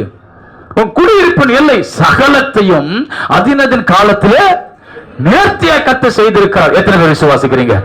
Price the lord. அதோடு மாத்திரம் அல்ல பிரியமான கர்த்தருடையவர்களே, அவர் பாருங்க, சகலமும் நன்மைக்கு ஏதுவாக தான் நடக்கிறது. நம்முடைய பார்வைக்கு தீமையை போல தோன்றலாம், ஆனால் தேவனுடைய பார்வையில நீங்கள் வர வேண்டும். ஆமென். லோத்து பார்த்தான், லோத்து அவன் பார்வையில பார்த்தான். அந்த சோதேம் கொமாரா என்று சொல்லக்கூடிய பாவிகளும் அருவருப்புகளும் நிறைந்த அந்த பூமி அவனுக்கு கர்த்தருடைய தோட்டம் போல தெரிந்தது. ஆனால் ஆபிரகாமை கர்த்தர் பார்க்க வைத்தார். ஆபிரகாமுடைய பார்வை கர்த்தருடைய பார்வை, லோத்துடைய பார்வை உலகத்தாருடைய பார்வை. உன் பார்வை பார்ப்பதற்கு செழிப்பாய் இருக்கிறது என்று ஓடாது. அங்கேதான் மகா பெரிய பாவிகளும் அருவருப்புகளும் இருக்கிறது. தேவனுடைய பார்வையில பார். நீ தேவனுடைய பார்வையில பார்க்க வேண்டுமானால் தேவன் உன்னை பார்க்க சொல்லுகிற வரைக்கும் காத்திரு. அவன் தேவன் சொல்லுகிற வரைக்கும் காத்திருந்தான். இப்போது கர்த்தர் சொல்லுகிறார். ஆதியாகமம் 13ஆம் அதிகாரத்தில் ஆண்டவர் ஆபிரகாமை பார்த்து சொல்லுகிறார், இப்போது உன் கண்களை ஏறெடுத்து பார், வடக்கையும் கிழக்கையும் மேற்கையும் தெற்கையும் நீ பார், இவைகள் எல்லாம் பார், இவைகள் நான் உன் சந்ததிக்கு தருவேன் சொன்னார். கர்த்தருக்கு ஸ்தோத்திரம். அதைத்தான் இஸ்ரவேல் மக்களுக்கு வாக்குத்தத்தம் பண்ணப்பட்ட கானானை எருசலேமாக மாற்றி ஆண்டவர் உலகமே வியக்கத்தக்கதாக இஸ்ரவேல் நாடாக கர்த்தர் மாற்றி கொடுத்தார். நீ பார்க்கிற பார்வை அது உன்னுடைய வாழ்க்கையை அருவருப்பாக அசுத்தமாக இடத்துல தள்ளி அது உன்னுடைய வாழ்க்கையில் தேவனை விட்டு மறக்க செய்துவிடும். ஆனால் ஆண்டவர் உன்னை பார்க்க செய்வாரானால், அந்த தரிசன பார்வை உனக்கு கிடைக்குமேயானால், தேவ பிள்ளையே, நீ இருக்கிற இடத்தை அநேகர் அண்ணாந்து பார்க்கக்கூடிய விதத்தை உன் வாழ்க்கை கர்த்தர் கவனிக்க வைப்பார். அப்படி உன் வாழ்க்கையை மேன்மையாக மாற்றி விடுவார். எத்தனை பேர் விசுவாசிக்கிறீங்க? எதற்காக நம்முடைய குடியிருப்பின் எல்லையை அவர் தீர்மானித்து அவருடைய கண்ட்ரோல்ல ஆளுகளை வைத்திருக்கார் தெரியுமா? இந்த எல்லையில வச்சாதான் என் பிள்ளை எப்படியாவது தடவியாது என்னை தேடி கண்டுபிடிக்கும், எப்படியாவது என் பிள்ளை என்னை தேடி கண்டுபிடிக்கா அவர் விரும்பின எல்லையில உள்ள வைத்திருக்கிறார். நீ விரும்பின எல்லையில நீ வைக்கப்பட்டிருப்பாய், ஆனால் நீ தேவனை மறந்து விடுவாய், நீ தேவனை தேட முடியாது. ஆகவே அவர் தீர்மானித்த எல்லையில உன்னை வைத்தபடினாலே நீ எப்படியாவது என்னை தடவியாவது நீ தேடி கண்டுபிடிச்சு விடுவாயா என்பதற்காகவே உன்னை கர்த்தர் அவர் விரும்பின எல்லையில உன்னை வைத்திருக்கிறார். வாசிங்கள் பார்க்கலாம், வாசிங்கள் பார்க்கலாம். அவர் நம்மில் ஒருவருக்கும் தூரமானவர் அல்லவே. இப்ப நான் சொல்றேன் உங்களுக்கு, எனக்கு யாருமே இல்லையே, என் பக்கத்துல யாருமே சொல்லாத. அவர் உன் அருகில் இருக்கிறார். அவர் உனக்கு தூரமானவர் அல்ல. ஏன்னா அவர் நியமித்த எல்லையில தான் நீ இருக்கிறாய். எத்தனை பேர் விசுவாசிக்கிறீங்க? ஆகவே எல்லாரும் உனக்கு தூரமா இருக்கிறார். அவர் தூரமானவர் அல்ல, அவர் உனக்கு சமீபமா இருக்கிறார். ஐயா, கர்த்தரை கண்டடையத்தக்க சமயத்தில் அவரை தேடுங்கள். Price the Lord. அவர் சமீபமாய் இருக்கையில் அவரை நோக்கி கூப்பிடுங்கள். ஹல்லேலூயா. அவர் பக்கத்துல தான் இருக்கிறாரு. ஏன்னா அவர் நியமித்திருக்கிற எல்லையில தான் உன் வாழ்க்கையை கர்த்தர் வைத்திருக்கிறார். எத்தனை பேர் விசுவாசிக்கிறீங்க? ஏனெனில் அவருக்குள் நாம் பிழைக்கிறோம், அசைகிறோம், இருக்கிறோம். இப்ப சொல்லுங்க, யாரால பிழைக்கிறீங்க? யாரால பிழைக்கிறீங்க? அவங்களால தாங்க, என்னால தாங்க, இவங்கள இல்லையா, அவரால பிழைக்கிறோம். அடுத்தது பாருங்க, அவரால அசைகிறோம், அவரால தான் இருக்கிறோம். அப்படியே உங்கள் புலவர்கள் சிலர் நாம் அவருடைய சந்ததியாய் என்று என்ன செஞ்சுக்கிறாங்களா? அத்தனை பட்டணத்துல இருக்கிற தேவனை அறியாத மக்களுக்கு இந்த விளக்கத்தை ஆவியானவர் அப்போஸ்தலனாகிய பவுல் மூலமாய் கொடுக்கிறார். படித்த மேதைகள், சட்ட வல்லுநர்கள், எல்லாம் பெரிய பெரிய நீதிபதிகள், பெரிய பெரிய லாயர்ஸ், இவங்களுக்கு எல்லாம் நகரத்தினுடைய அந்த பட்டணத்தினுடைய அந்த ஹிஸ்டாரிக்கல் புக்ஸ் ஒரு அப்போஸ்தலனாகிய பவுல் படித்து கற்று தேறி அவங்களுக்கு அவங்க எழுதின புஸ்தகத்தை வைத்து அவங்களுடைய பட்டணத்தினுடைய சரித்திரத்தை வைத்து இவர்தான் நீங்கள் ஆராதிக்கிற தேவன் என்று நிரூபித்து காண்பித்தார் அப்போஸ்தலனாகிய பவுல். Price the Lord. கர்த்தருக்கு மகிமை. ஏனென்றால் அத்தனை பட்டணத்தில் இருக்கிறவங்க எல்லாருமே எல்லாம் படித்த மேதைகளும் பல தேசங்களில் இருந்து அங்கே வந்து அங்கே ஒரு பெரிய மார்ஸ் என்கிற மேடை. மார்ஸ் மேடை என்றால் அது தூக்கு மேடை, கைதிகளுக்கு தூக்கு தண்டனை கொடுக்கிற இடம், அதுதான் மார்ஸ் மேடை. அந்த இடத்துல பெரிய பெரிய படித்த மாமேதைகளும் சட்ட வல்லுநர்களும் நீதிபதிகளும் இருந்தபடினால அவங்களிடத்துல சொன்னா இயேசு நல்லவர், இயேசு வல்லவர் சொன்னா ஒன்னும் வேலைக்கு ஆகாது. அங்க அவங்களுடைய படித்த சட்ட அந்த காரியங்களை கையாண்டு அவர்களை தேவன் பக்கமாய் திருப்பினவர் அப்போஸ்தலனாகிய பவுல். ஆண்டவருக்கு மகிமை ஸ்தோத்திரம் உண்டாவதாக. ஹல்லேலூயா. அங்க என்ன நடந்தது பாருங்கள், 29 வாசிங்கள். நாம் தேவனுடைய சந்ததியாராய் இருக்க அங்க கொண்டு வந்து இணைக்கிறாரு. அப்பா ஆபிரகாம் ஒருத்தர் இருந்தார்ல, அவருக்கு ஈசாக்கு ஒருத்தர் இருந்தான், அவருக்கு யாக்கோபு ஒருத்தர் இருந்தான். இப்படியே அந்த சந்ததிகளா வந்து ஆபிரகாமுக்குள்ள வந்து பல ஜாதி ஜனங்கள் வந்தாங்க. அந்த ஜாதி ஜனத்துல நானும் ஒருத்தர், நீயும் ஒருத்தர். ஆகவே நாம எல்லாரும் யாரு? சந்ததியாரையா? Praise God. ஹல்லேலூயா. மனுஷனை சிருஷ்டித்தவர் நம்முடைய தேவனாகிய கர்த்தர். அந்த மனுஷனுக்குள்ள வந்த எல்லா ஜாதிகளும் தேவனால் சிருஷ்டிக்கப்பட்டபடினால நாம் எல்லாரும், நீ எந்த குலமாறு, எந்த கோத்திரமாறு, எந்த ஜாதியார், எந்த மொழி பேசுறாளாரு, நாம் எல்லாரும் தேவனுடைய சந்ததியார். ஹல்லேலூயா. நாம் எல்லாரும் தேவனுடைய சந்ததியாரா இருக்க மனுஷருடைய சித்திரை வேலையினாலும் யுக்தினாலும் உருவாக்கின பொன் வெள்ளி கல் இவைகளுக்கு தெய்வம் ஒப்பாய் இருக்கும் என்று நாம் நினைக்கலாகாத. ஐயா அல்லேலூயா. எப்படி மனுஷன் நினைக்கிறான்?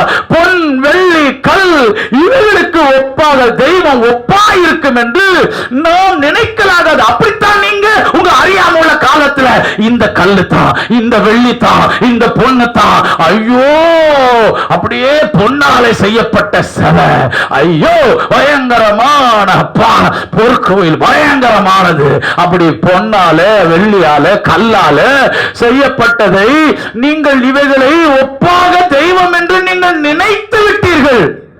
பரவாயில்ல பரவாயில்ல, அதெல்லாம் என்ன காலம்? அடுத்த வசனத்தில் சொல்றாரு பாருங்க, வாசிங்க. அது உன்னுடைய அறியாமை உள்ள காலம். இவர்தான் மெய்யான தெய்வம் என்று நீ அறியாம போயிட்ட. அந்த தெய்வம் எல்லாம் தெய்வம் நீ நம்பிட்ட. ஆனா இப்போ சொல்றாரு, அந்த அறியாமை உள்ள காலத்துல கூட உன்னை பிழைக்க வைத்தவர் அவர்தான். அந்த அறியாமை உள்ள காலத்துல உன்னை அசைய வைத்தவர் அவர்தான். உன்னை நடமாட பண்ணினவர் அவர்தான். உன்னை வாழ வைத்தவர் அவர்தான். எத்தனை பேர் விசுவாசிக்கிறீங்க? அல்லேலூயா. அந்த அறியாமை உள்ள காலத்துல நீ இருக்கிறாய் அல்லவா? ஆண்டவரை அறியாத போதே நீ இருந்தாயே. எத்தனை பேர் போயிட்டாங்களே, உன்னை வச்சிருக்கிறாங்க. ஆனா ஆண்டவரை அறியாத போதே உன்னை வச்சிருப்பாங்க. ஆண்டவரை அறிந்த போது இன்னும் உன்னை வைக்காம போவாரா? அறியாமை உள்ள காலங்களிலே தேவன் நீ செய்த விக்கிரக ஆராதனை, நீ செய்த துன்மார்க்கங்கள், நீ தெய்வம் அல்லாதெல்லாம் வழிபட்டாய் அல்லவா? அப்ப ஆண்டவர் என் பிள்ளை ஏமாந்து விடக்கூடாது என்பதற்காக ஒரு பொழுதுக்கு உன்னுடைய வேண்டுதலுக்கு நீ ஆண்டவரை அறியாத காலத்திலேயே அவர் உனக்கு பதில் கொடுத்து அன்புள்ள தேவனா இருந்தான். நீ உன்னுடைய தலைமுடியை கொடுத்தாதான், உன் தாலிச கயிறை நீ போட்டாதான், நீ அதை போட்டாதான், இதை போட்டாதான், நீ பலி செலுத்தினாதான் நான் உனக்கு இதெல்லாம் தருகிறவன் சொல்லி மிரட்டுகிற தேவன் அல்லையா? நீ இயேசுவை அறியாத போது உன்னை நேசித்த நல்ல தகப்பன் ஐயா அவரு. அந்த ஆண்டவரை நீ மறவாதபடி எச்சரிக்கையாயிரு. ஹல்லேலூயா, ஹல்லேலூயா. அடுத்தது பாருங்கள், அறியாமல் உள்ள காலங்களை தேவன் காணாதவர் போல இருந்தால் இப்பொழுதோ மனம் திரும்ப வேண்டும் என்று எங்கும் உள்ள, உலகம் முழுவதும் உள்ள எங்கும் உள்ள மனுஷர் எல்லாருக்கும் என்ன செய்யறாராம்? யார் மூலமா? என் மூலமாய், உங்கள் மூலமாய், இந்த ரட்சிப்பை பெற்ற எல்லார் மூலமா எல்லாரும் ரட்சிக்கப்படுங்க. நானும் ஒரு காலத்துல இதைத்தான் வணங்கினேன், இதுதான் தெய்வம் நினைச்சேன். இப்போ உண்மையாவே அறியாம உள்ள காலங்களில் ஆண்டவர் என் கண்ணை திறந்துட்டார். இவெல்லாம் மெய்யான ரட்சகர் இயேசுவே ஆண்டவர். மேலே வானத்துல கீழே பூமியில மனுஷனுக்குள்ள அவருடைய நாமமே அல்லாமல் வேறொரு நாமம் மனுஷன் ரட்சிக்கப்படுவதற்கு கட்டளையிடப்படவில்லை. அவரே தேவன், அவரே ரட்சகர், அவரே ஆண்டவர், அவரே தெய்வம் என்பதற்கு நீங்கள் நானும் சாட்சியாயிருக்கிறோம். ஹல்லேலூயா, ஹல்லேலூயா. அருமையான ஆண்டவர் எல்லாவற்றையும் வார்த்தையினால படைத்தார். சூரியன், சந்திரன், ஆகாய, பூமி, சகல சிருஷ்டிப்புகளையும் ஆண்டவர் வார்த்தையினால் படைத்தார். மனிதனை மட்டும் கையினால படைத்தார். அல்லேலூயா. நீங்க வேதத்தை நல்லா ஆராய்ந்து பாருங்கள். ஆண்டவர் தன் கையாலேயே பிடித்து, கையாலேயே மண்ணை எடுத்து ஒவ்வொன்றையும் பார்த்து பார்த்து ரசித்து பயங்கர ரசனையோடு ஆண்டவர் ரொம்ப இன்ட்ரெஸ்டிங்கா ஆண்ட விருப்பத்தோடு கூட உன்னை என்னை உருவாக்கினார். எதற்காக தெரியுமா? என்னை எப்படியாவது ஒரு குறிப்பிட்ட காலம் வரும்போது நீ என்னை தடவியாவது தேடி கண்டுபிடிச்சிருவ. நீ எங்க இருந்தாலும் என்னை கண்டுபிடிச்சிருவ. ஏன்னா உன் கை என்னுடைய கையினால் தான் உன்னை உருவாக்கி இருக்கிற. உன் தாயின் கற்பத்தில் இருக்கும் போது நான் உன்னை கண்டு, நீ உன் எலும்புகள் உருவேற்பட முன்னாடி நான் உன்னை உருவாக்கின தேவன். நீ எங்க இருந்தாலும் என்னை கண்டுபிடிப்பேன்னு தெரிஞ்சுதான் ஆண்டவர் இந்த பூமியில உன்னை கத்த வைத்திருக்கிறார். ஹல்லேலூயா. இப்ப இப்படி இஸ்ரவேல் மக்களை கர்த்தர் எகிப்தில் இருந்து ஆண்டவர் அவங்களை வெளியே கொண்டு வர கர்த்தர் பிரயாசப்படுறார். இந்த ஒரு காரியத்தை நான் கொஞ்சம் அழுத்தி உங்களுக்கு காரியங்களை சொல்லுவதற்கு, அவங்களை எகிப்திலிருந்து புறப்பட பண்ணாரு. இப்படியே வாசிச்சு வாசிச்சு காலத்தை முடிச்சிட்டோம். ஆனா எப்படிப்பட்ட நிலைமையிலிருந்து ஆண்டவர் எகிப்திலிருந்து கொண்டு வந்தார். அதனால என்னை மறந்துடாத. உன்னை எப்படிப்பட்ட நிலைமையிலிருந்து தேவன் கொண்டு வந்தார் என்பதை இன்னைக்கு நீ திரும்பி பார்ப்பாயானால் வாழ்நாள் எல்லாம் 24 மணி நேரம் நீ தேவனை மறக்க மாட்டேன். நீ தேவனை மறக்கவே மாட்ட பிரதர், சிஸ்டர். நீ தேவனை மறக்கவே மாட்ட. வாலிபனே, வாலிப பிள்ளை, நீ தேவனை மறக்கவே மாட்ட. இன்னும் நமக்கு என்ன நினைவு வரல தெரியுமா? நான் என்ன நிலைமையில இருக்கும்போது கர்த்தர் என்னை தேடி வந்தார். ஹல்லேலூயா. இவங்க யாரா இருக்கும் போது? ஐஸ்வர்யவானா இருக்கும் போதோ, பெரிய உலகத்துல உச்சகட்டத்துல இஸ்ரவேல் ஜனங்கள் என்றால் இன்றைக்கு இருக்கிற மாபெரும் மகிமை மேன்மை இருக்கும் போது கர்த்தரை தேடி போகல. இன்னும் இஸ்ரவேல் தேசம் ஒண்ணு உருவாகல. இவளுக்கு ஒரு சொந்த இடம் இல்ல. ஆனா இவங்க என்ன போய் வனாந்தரத்துல நடக்கணும், என்ன விடுதலை ஆவல, எங்க வனாந்தரம் நடக்க போறான். அடிமைத்தனத்துல இருக்கும் போதே கர்த்தர் இவங்களை தேடி வரார் ஐயா. ஹல்லேலூயா, ஹல்லேலூயா. ஆண்டவர் சொல்றார், நீ பெரிய மேன்மையில் இருக்கும்போது, நீ புகழ்ச்சியின் உச்சத்தில் இருக்கும்போது, பெரிய மகா மேன்மையான ஒரு ஆசீர்வாதம் உலகமே திரும்பி பார்க்கக்கூடிய நிலைமையில இருக்கும்போது நான் உன்னை தேடி வரல. எல்லாரும் மறந்துட்டாங்கப்பா, எல்லாருமே மறந்துட்டாங்க. அப்ப நான் உன்னை நினைச்சேன். நீ என்ன நிலைமையில இருக்கும்போது நான் உன்னை நினைத்தேன் என்பதை நீ உன் நினைவில் வைத்திருப்பாயானால் நீ என்னை மறக்கவே மாட்டாய். ஹல்லேலூயா, ஹல்லேலூயா. கர்த்தருக்கு மகிமை ஸ்தோத்திரம் உண்டாவது. இதுதான் எகிப்து தேசத்தை குறித்து ஒரு 3 வசனத்தை சொல்ற, குறிச்சுக்குங்க. உபாகமம் 4:20, 1 ராஜாக்கள் 8:51. மறுபடியும் சொல்லுகிறேன், உபாகமம் 4 வாசிக்க வேண்டாம். உபாகமம் 4:20, 1 ராஜாக்கள் 8:51, எரேமியா 11:4. கர்த்தருக்கு ஸ்தோத்திரம். எரேமியா 11:4. இந்த 3 வசனத்தில் பாத்தீங்கன்னா, உன்னை எகிப்து என்னும் இருப்பு காலவாயிலிருந்து உன்னை நான் என்ன செய்தேன்? புறப்பட பண்ணினேன். இருக்கா? அந்த வசனத்தை கொஞ்சம் பாருங்க. எகிப்து என்னும் இருப்பு காலவாயிலிருந்து உன்னை புறப்பட பண்ணின உன் தேவனாகிய கர்த்தர் நான் என்று சொல்லுகிறார். கவனிங்க. இப்போ இஸ்ரவேல் ஜனங்கள் வனாந்தரத்துல வராங்க, விடுதலை ஆகி அவங்க வனாந்தரத்துல வராங்க. அவங்களுக்கு சீனாய் மலையில மோசேன் கையில கர்த்தர் கற்பனைகளையும் கட்டளைகளையும் கர்த்தர் எழுதி கொடுக்கிறார். அதுல அந்த 10 கட்டளைகள்ல ஒன்று ஃபர்ஸ்ட், என்னை அன்று உனக்கு, கர்த்தருக்கு ஸ்தோத்திரம், எப்போது சொன்னார்னா விடுதலை ஆக்கி கொண்டு வந்த பிறகுதான் அந்த கட்டளை கொடுக்கிறார். ஏன் இந்த ஜனங்களை பார்த்து இந்த கட்டளை கொடுக்கணும்? அப்ப இவங்க எத்தனை தேவ ஜனங்கள் தான் தங்களுக்கே அறியாத தேவனை மறந்து பலவிதமான தெய்வங்களை இவர்கள் எகிப்து தேசத்தில் வழிபட்டிருக்கிறார்கள். எகிப்தில கேட்டிருந்தா இவங்க நிச்சயமா என்ன செய்ய மாட்டாங்க, செவி கொடுத்திருக்க மாட்டாங்க. கவனிங்க, இவங்களை எகிப்தில இருந்து தேவன் 10 வாதைகளை இந்த எகிப்தில கொடுக்கிறார். எல்லாம் கவனி, சும்மா கர்த்தர் உங்களை புறப்பட பண்ணல. அவன் சும்மா பைபிள் எடுத்து கர்த்தர் புறப்பட பண்ணினார், கர்த்தர் புறப்பட என்ன புறப்பட பண்ணார்? இவங்களை புறப்படக்கூடாதபடிக்கு 10 விதமான தெய்வங்கள், எகிப்திய தெய்வங்கள் இவர்களை தடை செய்தது. காலகாலமா சந்ததி சந்ததியா ஏன் கண்ட்ரோல் இருக்கிற குடும்பங்கள், என்னுடைய ஆளுகள் இருக்கிற, என்னுடைய பூர்வீகத்தில் இருக்கிறவங்க, இவங்களை நான் எப்படி விடுவேன் என்று எகிப்தினுடைய தேவதைகள், எகிப்தினுடைய தெய்வங்கள் கட்டுப்பாட்டுக்குள்ள இவர்கள் அடிமைத்தனத்தில் இருந்தார்கள். எகிப்து எப்படிப்பட்ட இடம்? விக்கிரகங்களும் மாந்திரிகங்களும் விபச்சாரங்களும் வேசித்தனங்களும் அடிமைத்தனங்களும் மூட பழக்க வழக்கங்களும் நிரம்பின இடம்தான் எகிப்து. இந்த பழக்க வழக்கத்துக்குள்ள இதற்குள்ள போனவங்க, பிரைஸ் தி லார்ட், யார் யாரு?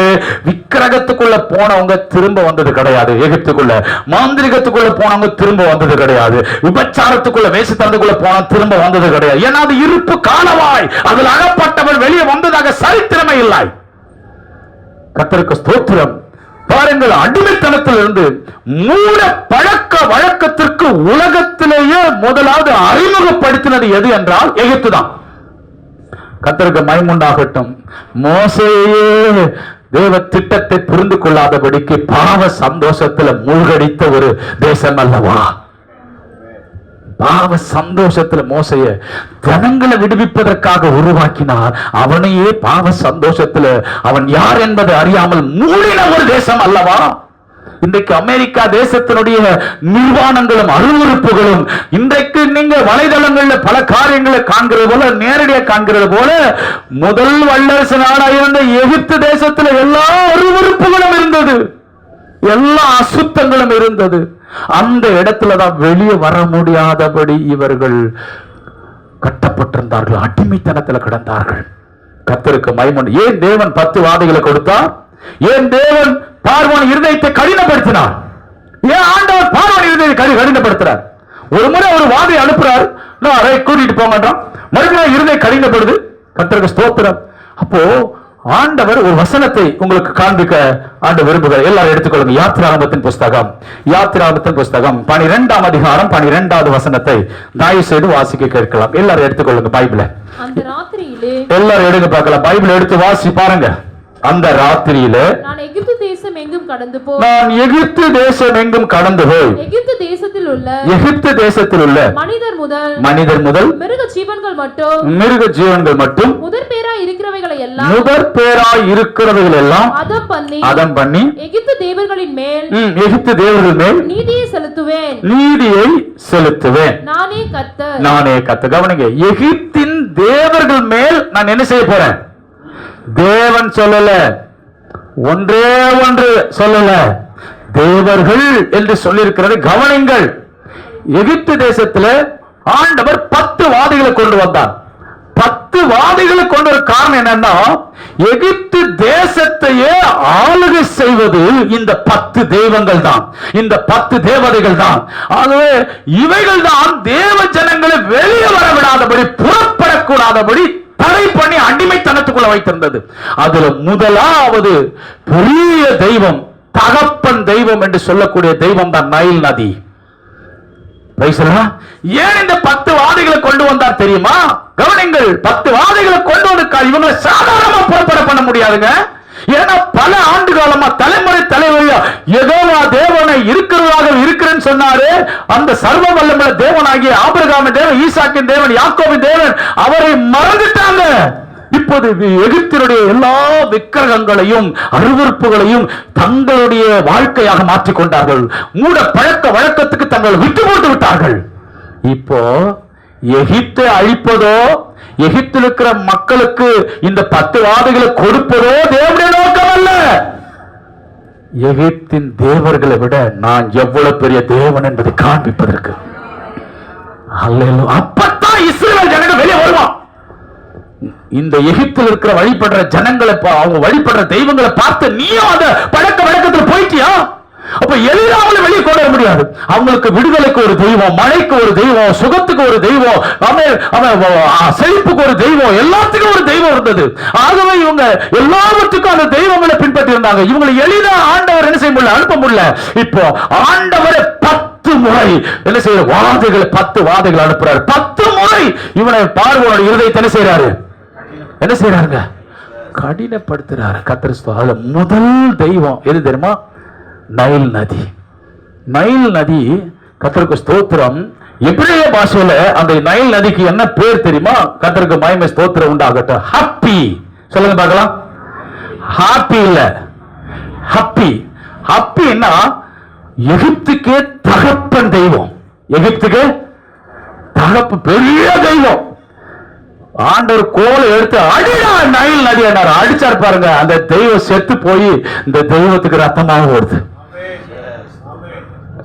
இஸ்ரவேலரும் எகிப்தியன் பயந்தானே இல்லையா? இஸ்ரவேல் பயந்துட்டான். எகிப்தியுடைய தகப்பன் தெய்வத்தையே மோசேயின் தெய்வம் நம்முடைய தேவன் அடித்தார் ஐயா. அடிச்ச அடியில ரத்தம் பீறிட்டு வருது. இவர் தான் மெய்யான தேவன். ஹல்லேலூயா, ஹல்லேலூயா.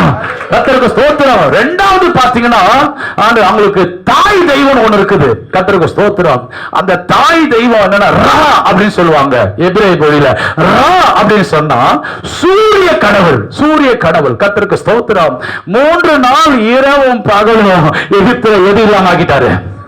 ஹல்லேலூயா, வெளிச்சமே இல்லாம ஆக்கிட்டாரு. ஹல்லேலூயா.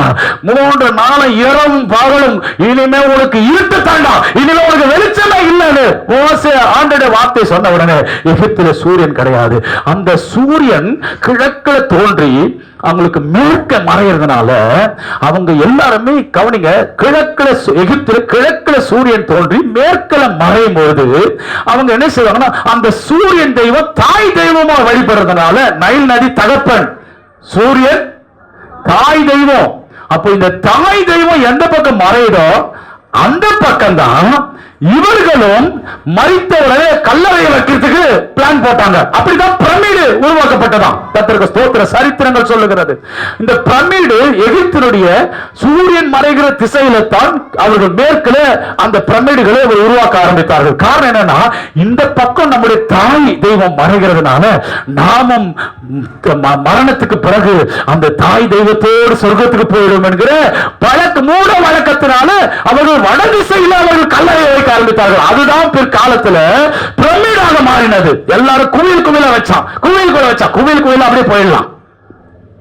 இயேசு இல்லாமல் ஒரு பாலத்துக்கு வர முடியாது. ஹல்லேலூயா, ஹல்லேலூயா. கர்த்தருக்கு ஸ்தோத்திரம். இந்த சூரியன் என்கிற எகிப்தின் தெய்வத்தைய 3 நாள் இவர் உண்டில்லனாக்கிட்டாரு. இவரால அது ஒண்ணுமே பண்ண முடியல, வெளியே வர முடியலையே சொல்லி அந்த தாய் தெய்வத்தைய தேவன் அடித்தார் என்பதை இஸ்ரவேல் ஜனங்கள் கண்டு தேவனை நம்ப ஆரம்பித்தார்கள். அடுத்தது பாருங்க, அங்க ஒண்ணு வேகமா சொல்ற குறிச்சுக்குங்க.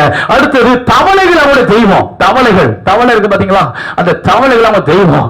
ஆண்டவர் தவளைகளை திரளா தேசத்துல கொண்டு வராரு. கர்த்தருக்கு ஸ்தோத்திரம். இதெல்லாம் வேத வசனத்துல சொல்ற. முதல்ல நைல் நதி 7ஆம் அதிகாரம் 20ஆம் வசனம்.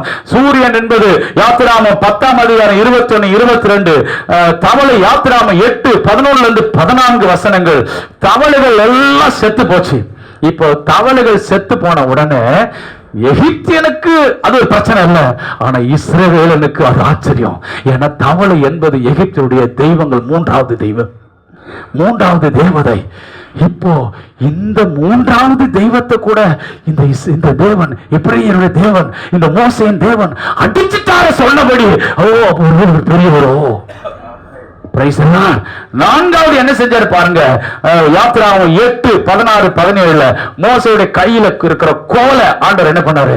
அந்த கோலை எடுத்து புழுதி மேல அடினாரு. புழுதி எடுத்து அடிச்சான் பாருங்க. கர்த்தருக்கு பூமி அடிச்சான்.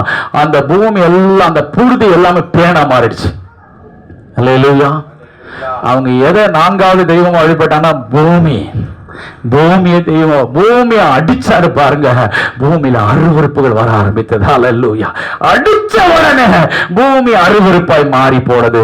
அவர்கள் இந்தியாவும் அப்படித்தானே. பூமி மாதா, அப்புறம் பூண்டி மாதா, வேற என்னம்மா மாதா?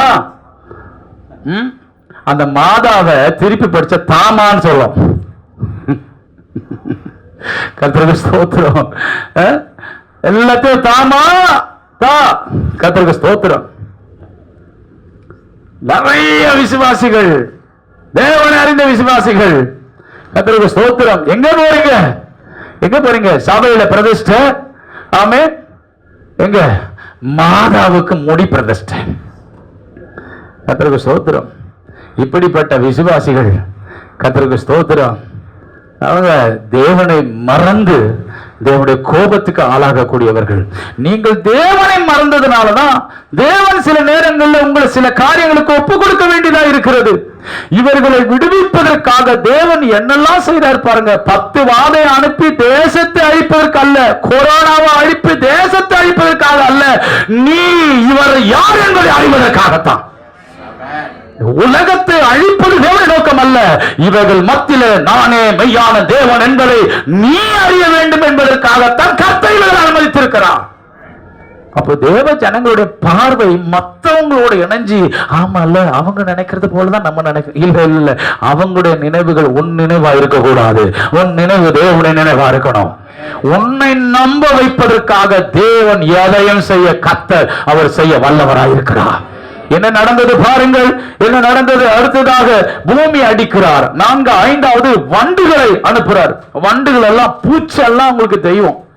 அவன் இந்தியாவில் எப்படி பறவை எல்லாம் தெய்வமாவது, மிருகம் எல்லாம் தெய்வமாவது, அந்த மாதிரி இதெல்லாம் எங்கிட்டு வந்து நினைக்கிறீங்க? அங்க வந்தது. சைனாவில இருந்து தான் பாஸ்போர்ட் வந்தது. எல்லாமே இந்தியாவுக்கு எல்லாம் இறக்குமதி தான், ஒன்னும் ஏற்றுமதி கிடையாது. எல்லாம் வெளிநாட்டுல இருந்து வந்தது. கர்த்தருக்கு ஸ்தோத்திரம். கடைசியா இயேசுவை மட்டும் வெளிநாட்டு தெய்வம். அப்போ வந்ததெல்லாம் எங்க வந்தது? ஆண்டவருக்கு ஸ்தோத்திரம் உண்டாகட்டும். ஹல்லேலூயா. என் ஆண்டவர் புராண புருஷன் அல்ல, சரித்திர நாயகன். புராணம் என்பது பிரியமானவர்களே, அது மனிதனுடைய கற்பனையினால் எழுதப்பட்டது. சரித்திரம் என்பது அவன் வாழ்ந்து காண்பித்து நிரூபிக்கப்பட்டது. ஹல்லேலூயா, ஹல்லேலூயா. நான் ஏற்கனவே சொல்லி இருக்கிறேன். ஒரு கிராம ஊழியத்துக்கு ஒரு சுவிசேஷகர் போயிருந்தாராம். அந்த ஏரியாவில் இருக்கிற அங்க யாரோ ஒருத்தர் சுவிசேஷத்தை சொல்லக்கூடாதபடி ஒரு தடை செய்தாராம். இயேசு இயேசுன்னு சொல்றிய அந்த இயேசுவை இப்ப காட்டியா, நான் நம்புறேன் அப்படின்னாராம். இயேசுவை இப்ப காண்பியும், நான் நம்புகிறேன் அப்படின்னு சொன்ன உடனே கொஞ்ச நேரம் ஆண்டவர் கிட்ட அப்படியே மனசுக்குள்ள ஜெபம் பண்ணாரு. ஆண்டவரே, இந்த மனுஷனுக்கு நான் உண்மை எப்படியாவது நிரூபிக்கணுமே, எனக்கு கொஞ்சம் உதவி செய்ய, எனக்கு ஞானத்தை கொடுங்க கேட்கும் போது ஆண்டவர் பளிச்சென்று ஒரு ஞானத்தை அவருடைய இருதயத்துல சிந்தையில போட்டாராம். அப்போ, ஐயா உங்களுடைய கையில ஏதாவது 1 ரூபாயோ அல்லது 5 ரூபாயோ காயின் ஏதாவது இருக்கா, காசு இருக்கா அப்படி எதுக்கு பாக்க கொடுங்க அப்படின்னு கேட்டு அதுக்கு பின்னாடி அது காண்பிச்சு, இதுக்கு பின்னாடி இருக்கிற அந்த வருஷத்தை நீங்க என்னன்னு சொல்லுவீங்க ஐயா? என்னன்னு சொல்வீங்க? இந்த வருஷத்தை என்னன்னு சொல்வீங்க? அது வந்து கிபி சொல்லுவோம். ஏன்? என்னென்னமோ இந்தியாவில் எத்தனையோ தெய்வம் இருக்குது, 30 முக்கோடி. அதுல ஒரு பேராவது அந்த காயின்ல வச்சிருக்கலாம்ல. அப்ப உலகம் முழுவதும் கேட்டா அந்த காசுல இருக்கிற வருஷத்துக்கு என்ன பேர் சொல்லுவாங்க? கிமு, கிபு. சரித்திரத்தையே உலகத்தையே 2ஆ பிரித்தவர் ஐயா. உலகத்தை மட்டுமல்ல, நீ இந்த இயேசு கிறிஸ்துவை என்னைக்கு ஏற்றுக்கொள்கிறாயோ அன்னைக்கு பழைய வாழ்க்கை புதிய வாழ்க்கை உன்னையே பிரிக்கிறார் ஐயா. உன்னையே பழைய ஏற்பாடாக புதிய ஏற்பாடாக மாற்றி உன்னை மறுரூபமாக்குற நல்ல தெய்வம் ஐயா நான் பிரசங்கிக்கிற தெய்வம். ஹல்லேலூயா, ஹல்லேலூயா. அன்னைக்கு கேட்கிற கேள்வி கேட்கிறதே விட்டாம இயேசுவை ரட்சகரை ஏற்றுக்கொண்டார் அந்த கிராமத்து வாசி. Praise the Lord. நல்ல நச்சு அடிக்கணும். Praise God. சும்மா அப்படியே ஏதோ நான் போறேன் வரேன் சுவிசேஷம் சொல்றேன்னு போய் ஏமாளிவர் மாட்டிக்க கூடாது. நல்ல சரக்கு எடுத்துட்டு போகணும். நல்ல தேவ சமூகத்தில் உட்கார்ந்து நல்ல ஆதாரங்களை கையில வைத்துக் கொண்டு போகணும். ஆமாவா இல்லைங்களா? அமேன். அமெரிக்கா தேசத்துல ஒரு இந்தியன் ஒருவர் ஒரு கம்பெனில வேலை செய்திருந்தாராம்.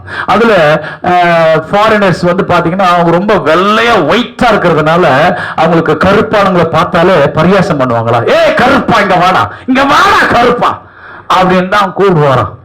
இவருக்கு எல்லாரும் மத்தியிலும் கூப்பிடும் போது ரொம்ப ஒரு மாதிரி ரொம்ப துக்கமா இருக்குமா. என்ன ரொம்ப இன்சல்ட் பண்றான் இவனை, நான் இவனுக்கு ஏதாவது ஒரு பாடம் சொல்லணும்னு சொல்லிட்டு ஒரு நாள் எல்லாரும் மத்தியில டேய் கருப்பா இங்க வாடா அப்படின்னு கூப்பிட்ட உடனே டேய் இங்க வாடா, இங்க வா, நீ என்ன வெள்ளையா இருக்க நினைக்கிறீங்க, வா நான் கருப்பு தாண்டா, ஆனா ஷூவை கழட்டி சாக்ஸ கழட்டி கழட்டி காமிச்சானா இங்க உள்ள நீ வெள்ளையா உள்ளங்கால இருக்குறா, நீ என் காலுக்கு கீழடா.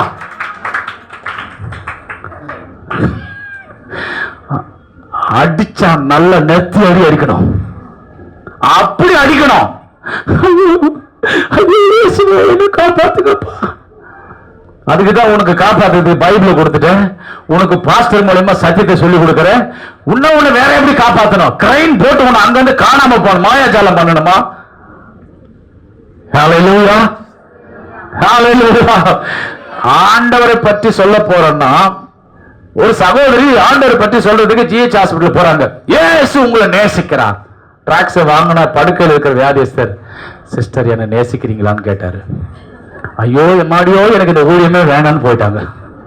அவங்க என்ன பண்ணிருக்கணும்? ஆம் பிரதர், இயேசு உங்களை நேசிக்கிறதுனால நான் உங்களை நேசிக்கிறேன் பிரதர். ஹல்லேலூயா. நமக்கு ஐயோ அம்மாடியோ ஆத்தாடியோ விட்டா போதுன்னு ஓடுவோம். அப்ப சரக்கு இல்ல, அதான் நம்ம பயப்படுறோம். நம்ம கிட்ட சரியான ஆதாரங்கள் இல்ல, இருந்தாலும் பயப்பட மாட்டேன். Praise God. நம்முடைய தேவன் இந்த உலகத்தில் இருக்கிற எல்லாவற்றிலும் பெரியவர். உனக்குள் இருக்கிறவர் பெரியவர். உலகத்தில் இருப்பவனிலும் நமக்குள் இருக்கிறவர் எப்படிப்பட்டவர்? சொல்லுங்களேன், பெரியவர் சொல்லுங்களேன். ஹல்லேலூயா. ஆண்டவர் 6வது ஒரு வாடி அனுப்புறாரு. அதுக்கு கொள்ளை நோய். எதில் மிருக ஜீவன்கள், ஆடு மாடு எல்லாத்துக்கும் கொள்ளை நோய் வந்துச்சு, எல்லாம் செத்து போச்சு. எகிப்துல 6வது ஒரு தெய்வம் இருக்குது, மாட்டு சாமி. ஆமென். மாட்டு கடவுள், மாட கடவுளை வணங்குவாங்க. அந்த மாடு கொள்ளை நோயினால் சாவுறத இஸ்ரவேல் மக்கள் பார்க்கறாங்க. எகிப்தியருடைய 6வது தெய்வத்தை கர்த்தர் அடிச்சு போட்டாரு. ஹல்லேலூயா. இதெல்லாம் எகிப்தியருக்கு ஒரு பொருட்டு கிடையாது, ஏன்னா அவன் எதைய நம்புவான். ஆனா இஸ்ரவேல் ஜனங்கள் அவங்கள பார்த்து பின்பற்றி வழிபட்டவர்கள் அல்லவா. இவங்க பாருங்க, கர்த்தருக்கு ஸ்தோத்திரம், இவங்க ரொம்ப அவங்களை விட துவக்கினங்களை விட பாதியில புடிச்சாங்க பாருங்க. அவங்க ரொம்ப பயமா புடிச்சாங்க. பயங்கரமா அந்த மாட்டு சாமி. ஆமென். அதனாலதான் வனாந்திரத்துல கூட அது பின்னாடி வந்துச்சு. டேய், நமக்கு முன்னாடி போகிற ஒரு தெய்வத்தை உண்டாக்க ஒரு மாட்டை உண்டாக்கணும், கன்றுக்குட்டிய. Price the Lord.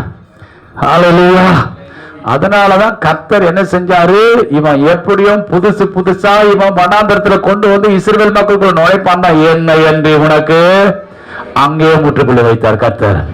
ஹல்லேலூயா. 7வது யாரு? எரிபந்தமான கொப்பளம். அம்மா வந்திருக்குது, சிஸ்டர் வந்திருக்குது, மதர் வந்திருக்குது. Chicken box. Price the Lord. யாரும் வந்திருக்குது? வேப்பிலை போடுங்க, மஞ்சள் போடுங்க, தப்பு ஒண்ணு இல்ல. அம்மா வந்திருக்குதுன்னு போடாதீங்க. ஏன் அப்பா வர மாட்டாரா? அம்மா வந்திருக்குது, அம்மா. ஆமென். அம்மை வந்திருக்குது. எரிபந்தமான கொப்பளம் வந்த உடனே பார்த்தாரு, எல்லாரும் கண்ணத்திலே வாயில போடுறான். ஆண்டவர் எல்லாரும் உடம்புல போட்டாரு. ஆனா இஸ்ரவேல்ல ஒரு ஆடு மாடு கூட வரல. அதான் இஸ்ரவேல பார்த்தா அவங்க தெய்வத்தையே ஆண்டவர் அப்படி அடிச்சாரேன்னு சொல்லி இஸ்ரவேலின் தேவனை அவர்கள் நம்ப ஆரம்பித்தார்கள். ஹல்லேலூயா, ஹல்லேலூயா. கர்த்தருக்கு ஸ்தோத்திரம். நம்ம விசுவாசிகள் எல்லாரும் அம்மா வந்தா ஐயோ புறஜாதி ஆண்டவர் அதிகா சொல்லுவாங்க, அம்மா சீரிடுமா, சீரிடும். கர்த்தருக்கு ஸ்தோத்திரம். சீரிடுமா. எங்க சீரும்? சிங்கத்தின் மேலும் பாட்டு பாடுவோம். ஹல்லேலூயா. சிங்கத்தின் மேலும் பாம்பின் மேலும் அங்க அம்மா வந்தா அம்மாவே வந்த மாதிரி அதிகமா பேர் சுத்தமா வச்சுக்கணும். இதுக்கு முன்னாடி என்ன பண்ணீங்க? அசிங்கமா வச்சிருந்தீங்க சொல்லுங்க. இதுக்கு முன்னாடி என்ன அவ்வளவு கேவலமா வச்சிருந்தீங்க உங்க வீட்டை? நீ ஆண்டவரை துதிக்கிற மாதிரியா? ஹல்லேலூயா. நீ ஆடாத. கர்த்தரை எப்போது எனக்கு முன்பதாக நான் நிறுத்திருக்கிறபடினால், அவர் என் வலது பாரிசத்துல இருக்கிறபடினால் நான் எல்லாம் அப்படியே எல்லாம் அந்த பழைய எகிப்தில இருந்து வெளியே வந்துட்டோம். இப்ப எகிப்தில இருந்து வெளியே வந்துட்டோம். ஆனா நினைக்கிறோம், ஆமா இல்ல அன்னைக்கு என்னென்னமோ பண்ண இல்ல. ஆமென். நினைவு வரும், பழையபடி இருந்தா நல்லா இருந்திருக்கும் போல. அப்ப நீ தேவனை மறந்துட்டேன். அவங்க சரீரம் எல்லாம் எகிப்தில் இருந்தது, ஆனா இருதயம் எங்க போயிடுச்சு? எகிப்துக்கு போயிடுச்சு. ஹalleluya. இங்க சர்ச்சில் இருக்கும்போது கூட எத்தனை பேருடைய இருதய வீட்டுக்கு போயிட்டு வரும் தெரியுமா? சிக்கன் கடைக்கு, மட்டன் கடைக்கு, மீன் கடைக்கு போயிட்டு வரும் தெரியுமா? எங்களுக்கு கும்மட்டிக்காய், வெள்ளரி பூண்டு, வெள்ளை பூண்டு, இதை தவிர வேற ஒண்ணு இல்லையே, ஒரு மாம்சமும் இல்லையே என்று உட்கார்ந்து கொண்டே நீ தேவனை மறப்பாயானால், ஒரு சண்டே கூட நீ உட்கார்ந்து இருக்கிற இடம் இது தேவனுடைய சமூகம். இங்க கூட கொஞ்ச நேரம் அதை மறந்து தேவனை நீ நினைவு கூறக்கூடாதா? இங்கே சிக்னல் டைம் முடிச்ச உடனே கண்ணை மூடும் போது ஃபர்ஸ்ட் நீ தான் சிக்கன் கடையில நிக்கணும்.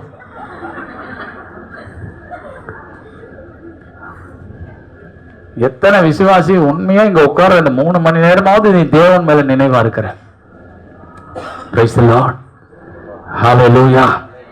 கவனிங்கள் என கண்பாருள்ள. அடுத்தது கல் மழை. மழை அவங்களுக்கு தெய்வமா இருந்தது. அந்த அந்த மழையை அடிச்சு அது கல்மழையா பொழிய பண்ணார் பாருங்க. கர்த்தருக்கு ஸ்தோத்திரம்.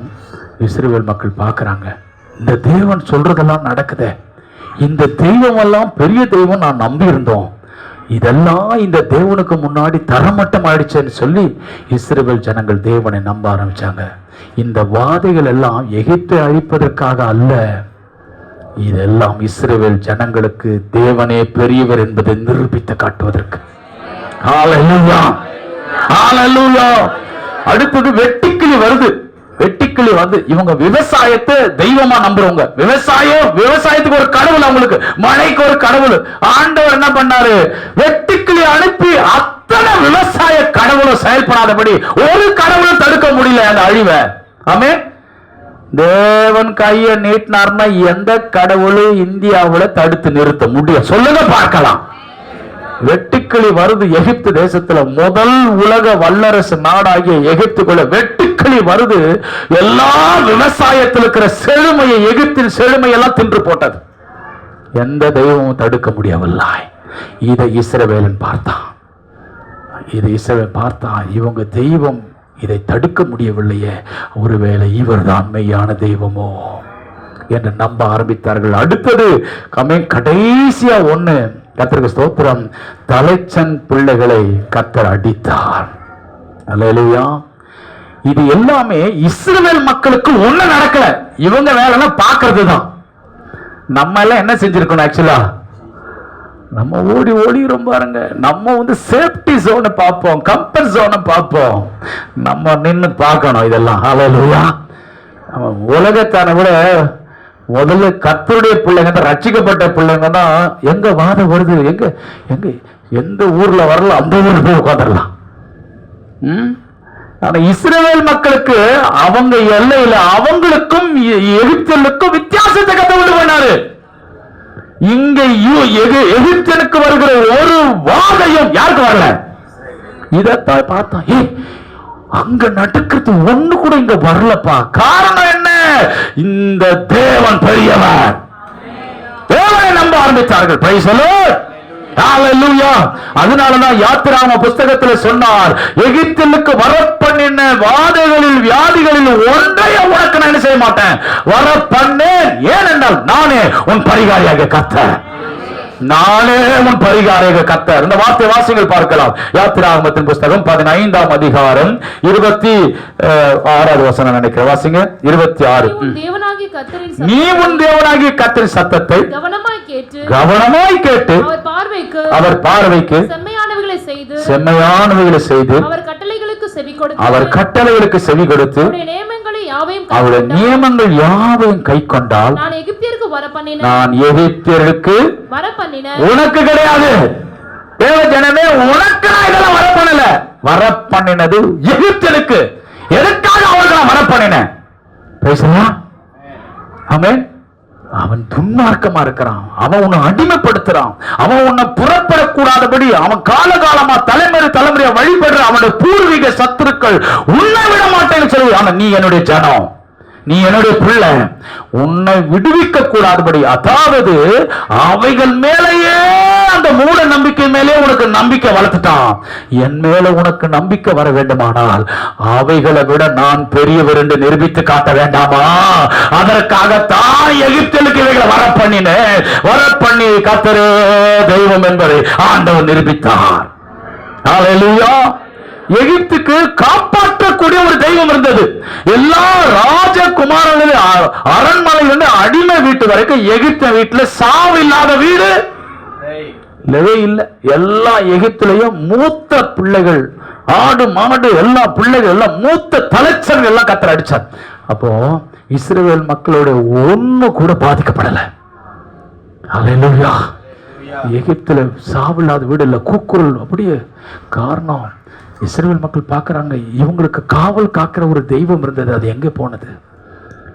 ஜீவன்களை பாதுகாக்கிற, எகிப்திய மக்களை பாதுகாக்கிற ஒரு தெய்வன் ஒன்று இருந்தது, அது எங்க போனது? இந்த தேவனுக்கு முன்னாடி அது நிற்க முடியவில்லை. அதனாலதான் வேதம் சொல்லுகிறது, 3ஆம் அதிகாரம் எடுத்துக்கொள்ளுங்கள், பார்க்கலாம். ஆண்டவருக்கு ஸ்தோத்திரம். எல்லாரும் 4ஆம் அதிகாரம், யாத்திராகமத்தின் புஸ்தகம் 4ஆம் அதிகாரம். ஆண்டவருக்கு மகிமை ஸ்தோத்திரம் உண்டாவதாக. ஹல்லேலூயா, ஹல்லேலூயா. 30வது வசனம், 31வது வசனத்தை வாசித்து பாருங்கள். கர்த்தர் மோசேக்கு சொல்லிய சகல வார்த்தைகளிலும் ஆரோன் சொல்லி ஜனங்களின் கண்களுக்கு முன்பாக அந்த அடையாளங்களையும் செய்தான். ஜனங்கள் விசுவாசித்தார்கள். கர்த்தர் இஸ்ரவேல் புத்திரரை சந்தித்தார் என்றும் அவர்கள் படும் உபத்திரவங்களை கண்ணோக்கி பார்த்தார் என்றும் அவர்கள் கேட்டபோது தலை குனிந்து தொழுது கொண்டாங்களே தவிர எழுந்து வெளியே போகலாம் என்கிற எண்ணம் வரல. ஏன்னா இது காலகாலமா அவளை கட்டி வச்சிருக்கு. என்ன நடந்தது? யாத்திராகமம் 14ஆம் அதிகாரத்துல கடைசி வசந்த வாசித்து பாருங்க. கர்த்தர் எகிப்தில் செய்த அந்த மகத்தான கிரியை எதுக்காகத்தான் கர்த்தர் இந்த வாதையெல்லாம் கர்த்தர் இஸ்ரவேலர்கள் பார்க்க வேண்டும். பிரைஸ் எல்லாம் இஸ்ரவேல் பார்க்க வேண்டும். எகிப்தில் இருக்கிற 10 தெய்வங்களுடைய வல்லமையை கண்டவர்கள், எகிப்துடைய தெய்வத்தை விட வேறொரு தெய்வம் இல்லை என்பதை கண்டவர்கள் இப்போது முதலாக மோசே ஒரு தெய்வத்தை கொண்டு வருகிறார். முற்பிதாக்களுடைய தேவனாகிய ஆபிரகாமின் தேவன், ஈசாக்கின் தேவன், யாக்கோபின் தேவனை பார்க்கிறார்கள். 10 வாதைகளை கொடுத்து, இந்த 10 வாதை ஒரே வாதையில கதையை முடிச்சிருக்கலாம். ஏன் 10 வாதை? ஏன் 10 முறை பார்வை இருதயத்தை கடினப்படுத்தினா தெரியுமா? ஏன்னா அந்த அரசாங்கத்தின் பின்னணியில இருந்து ஆளுகை செய்வது இந்த விக்கிரக கிரியைகள், இந்த பொல்லாத மாந்திரிக கிரியைகள் எல்லாமே பார்வோனுக்கு பின்னாடி நிற்குது. இந்த பார்வோன் இருதயத்தை கடினப்படுத்தினாதான் ஆண்டவர் தம்முடைய ஓங்கிய புயத்தை நீட்ட முடியும், தம்முடைய ஜனங்களை வெளியே கொண்டு வர முடியும். ஹல்லேலூயா. அரசாங்கத்தினால பல முறைகேடுகள் வரும் என்றால் பயப்படாத. இவைகள் எல்லாம் நீ பார்த்து நம்முடைய தேவன் யார் என்பதை நீ விசுவாசிப்பதற்காக. ஹல்லேலூயா, ஹல்லேலூயா. அதனாலதான் எகிப்தில் இருக்கிற எல்லா விதமான தேவர்கள் மேலையும் கர்த்தர் நீதியை செலுத்தினார். இந்த வாதைகளை அனுப்பி அனுப்பி அனுப்பி எகிப்தியனை அடித்து இஸ்ரவேலனை கர்த்தர் பார்த்து விசுவாச வைத்து ஒரே ஒரு அற்புதத்தினால அவனை கர்த்தரை நம்ப வைக்க முடியல, கர்த்தரை ஏற்றுக்கொள்ள அவனால் வைக்க முடியல. ஆண்டவரை நம்ப பண்ண முடியல. அதனால ஆண்டவர் 10 வாதைகளை அனுப்பி இருதயத்தை கடினப்படுத்தி எகிப்தில் இருக்கிற எல்லா தெய்வங்களையும் சர்வ சங்காரமாக்கி நிக்கிரகமாக்கி கர்த்தரே மெய்யான தேவன் என்பதை ஆண்டவர் எகிப்தில் நிரூபித்தது போல இன்றைக்கு உன் வாழ்க்கையை நிரூபிக்க அவரால் முடியும். உன்னை சாதாரணமா கர்த்தர் புறப்பட பண்ணல பிரதர், உன்னை சாதாரண புறப்பட பண்ணல. விபச்சாரங்களும் வேசித்தனங்களும் அருவருப்புகளும் வியாதிகளும் வாதைகளும் பயங்கரமான பேய்களின் குடியிருப்புமா இருந்த எகிப்திலிருந்து உன்னை சாதாரண புறப்பட பண்ண அற்புதங்களினாலும் அடையாளங்களினாலும் தம்மை குறித்து அவர் சாட்சி விளங்க பண்ணினதுனால ஆண்டவரை வெளியே கொண்டு வந்திருக்கிறார். மார்த்தால் மகதலேனா மரியாள் எடுத்துக்கொள்ளுங்க. மார்க் 16ஆம் அதிகாரம் அதில் நீங்க குறித்துக் கொள்ளுங்க, வாசிக்க வேண்டாம், நேரம் இல்லை. மார்க் 8 மார்க் சுவிசேஷ புஸ்தகத்தில் நீங்கள் வாசித்து பார்த்தால் ஆண்டவருக்கு மகிமை ஸ்தோத்திரம் உண்டாவதாக. அந்த 16ஆம் அதிகாரத்தில் நீங்கள் 7-8 வசனத்தை நீங்க வாசித்து பார்த்தீங்கன்னா 7, 8, 9, 10 வாசிக்க வேண்டாம். அந்த விடியற் காலையில அவள் மார்த்தாள் இயேசுவின் கல்லறைக்கு போறா. ஆமென். இயேசுவின் வேதம் சொல்லுது, அவளிடத்திலிருந்து கர்த்தர் 7 ஆவிகளை புறப்பட. அதனாலதான் தேவனை மறக்காம எல்லாரும் விட முன்னாடி காலையில வந்துட்டான். அவ தேவனை மறக்கல. எத்தனை பேருடைய வாழ்க்கையில அசுத்த ஆவிகளை கர்த்தர் துரத்திருக்கிறார். எத்தனை பேருடைய வாழ்க்கையில கர்த்தர் வியாதியிலிருந்து விடுதலை கொடுத்திருக்கிறார். எத்தனை பேருடைய வாழ்க்கையில வருமானமே இல்லாம உன்னை ஆசை வச்சிருக்கிறார்.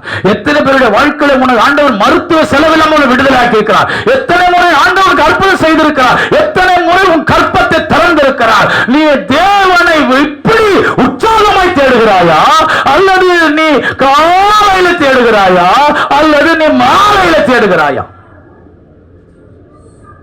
3 நாள் நீ உன்னுடைய வேலை ஸ்தலத்துல லேட்டா போனானா உன்னுடைய 1/2 நாள் சம்பளத்தை பிடிச்சிருவாங்க. அல்லது உன்னுடைய லீவை கட் பண்ணுவான். ஏதாவது ஒரு உனக்கு வருகிற மாதத்தில் வருமானத்தில் உனக்கு கட் ஆகும். கர்த்தருக்கு ஸ்தோத்திரம். எல்லா நிலைமையில இருக்கிறவங்களுக்கு, படிக்கிறவங்களுக்கும், காலேஜுக்கு போறவங்களுக்கும், வேலை செய்யறவங்களுக்கும் எல்லாவற்றுக்கு தான். ஆனா இதை எல்லா காரியத்தையும் தீர்மானம் பண்ணி உங்களை உருவாக்கினவர் நம்முடைய தேவனாகிய கர்த்தர். அப்போ நீங்கள் தேவனை தேடுவதற்கு எப்படி வரணும்? அவர் தெரியும், என்கிட்ட 7 பிசாசுல இருந்து என்னை யாராலும் புறப்பட பண்ண முடியல. என்னை புறப்பட பண்ணினவர் இவர். நான் இவரை காலையில தேடி வருவேன். உன்னை அசுத்த ஆவியிலிருந்து, வியாதியிலிருந்து, கஷ்டத்திலிருந்து, நஷ்டத்திலிருந்து, வியாதியிலிருந்து, பலவீனத்திலிருந்து, போராட்டத்திலிருந்து, வறுமையிலிருந்து, கடன் பிரச்சனையிலிருந்து உன்னை யாரும் எகிப்திலிருந்து உன்னை புறப்பட பண்ண முடியாதபடி அடிமைத்தனத்தில் இருந்தாயே, தேவனை புறப்பட பண்ணினாரே. நீ எப்பொழுது தேவனை தேடுகிறாய்? இருக்கிற இடத்துல எல்லாரும் எழுந்திருக்கலாம்.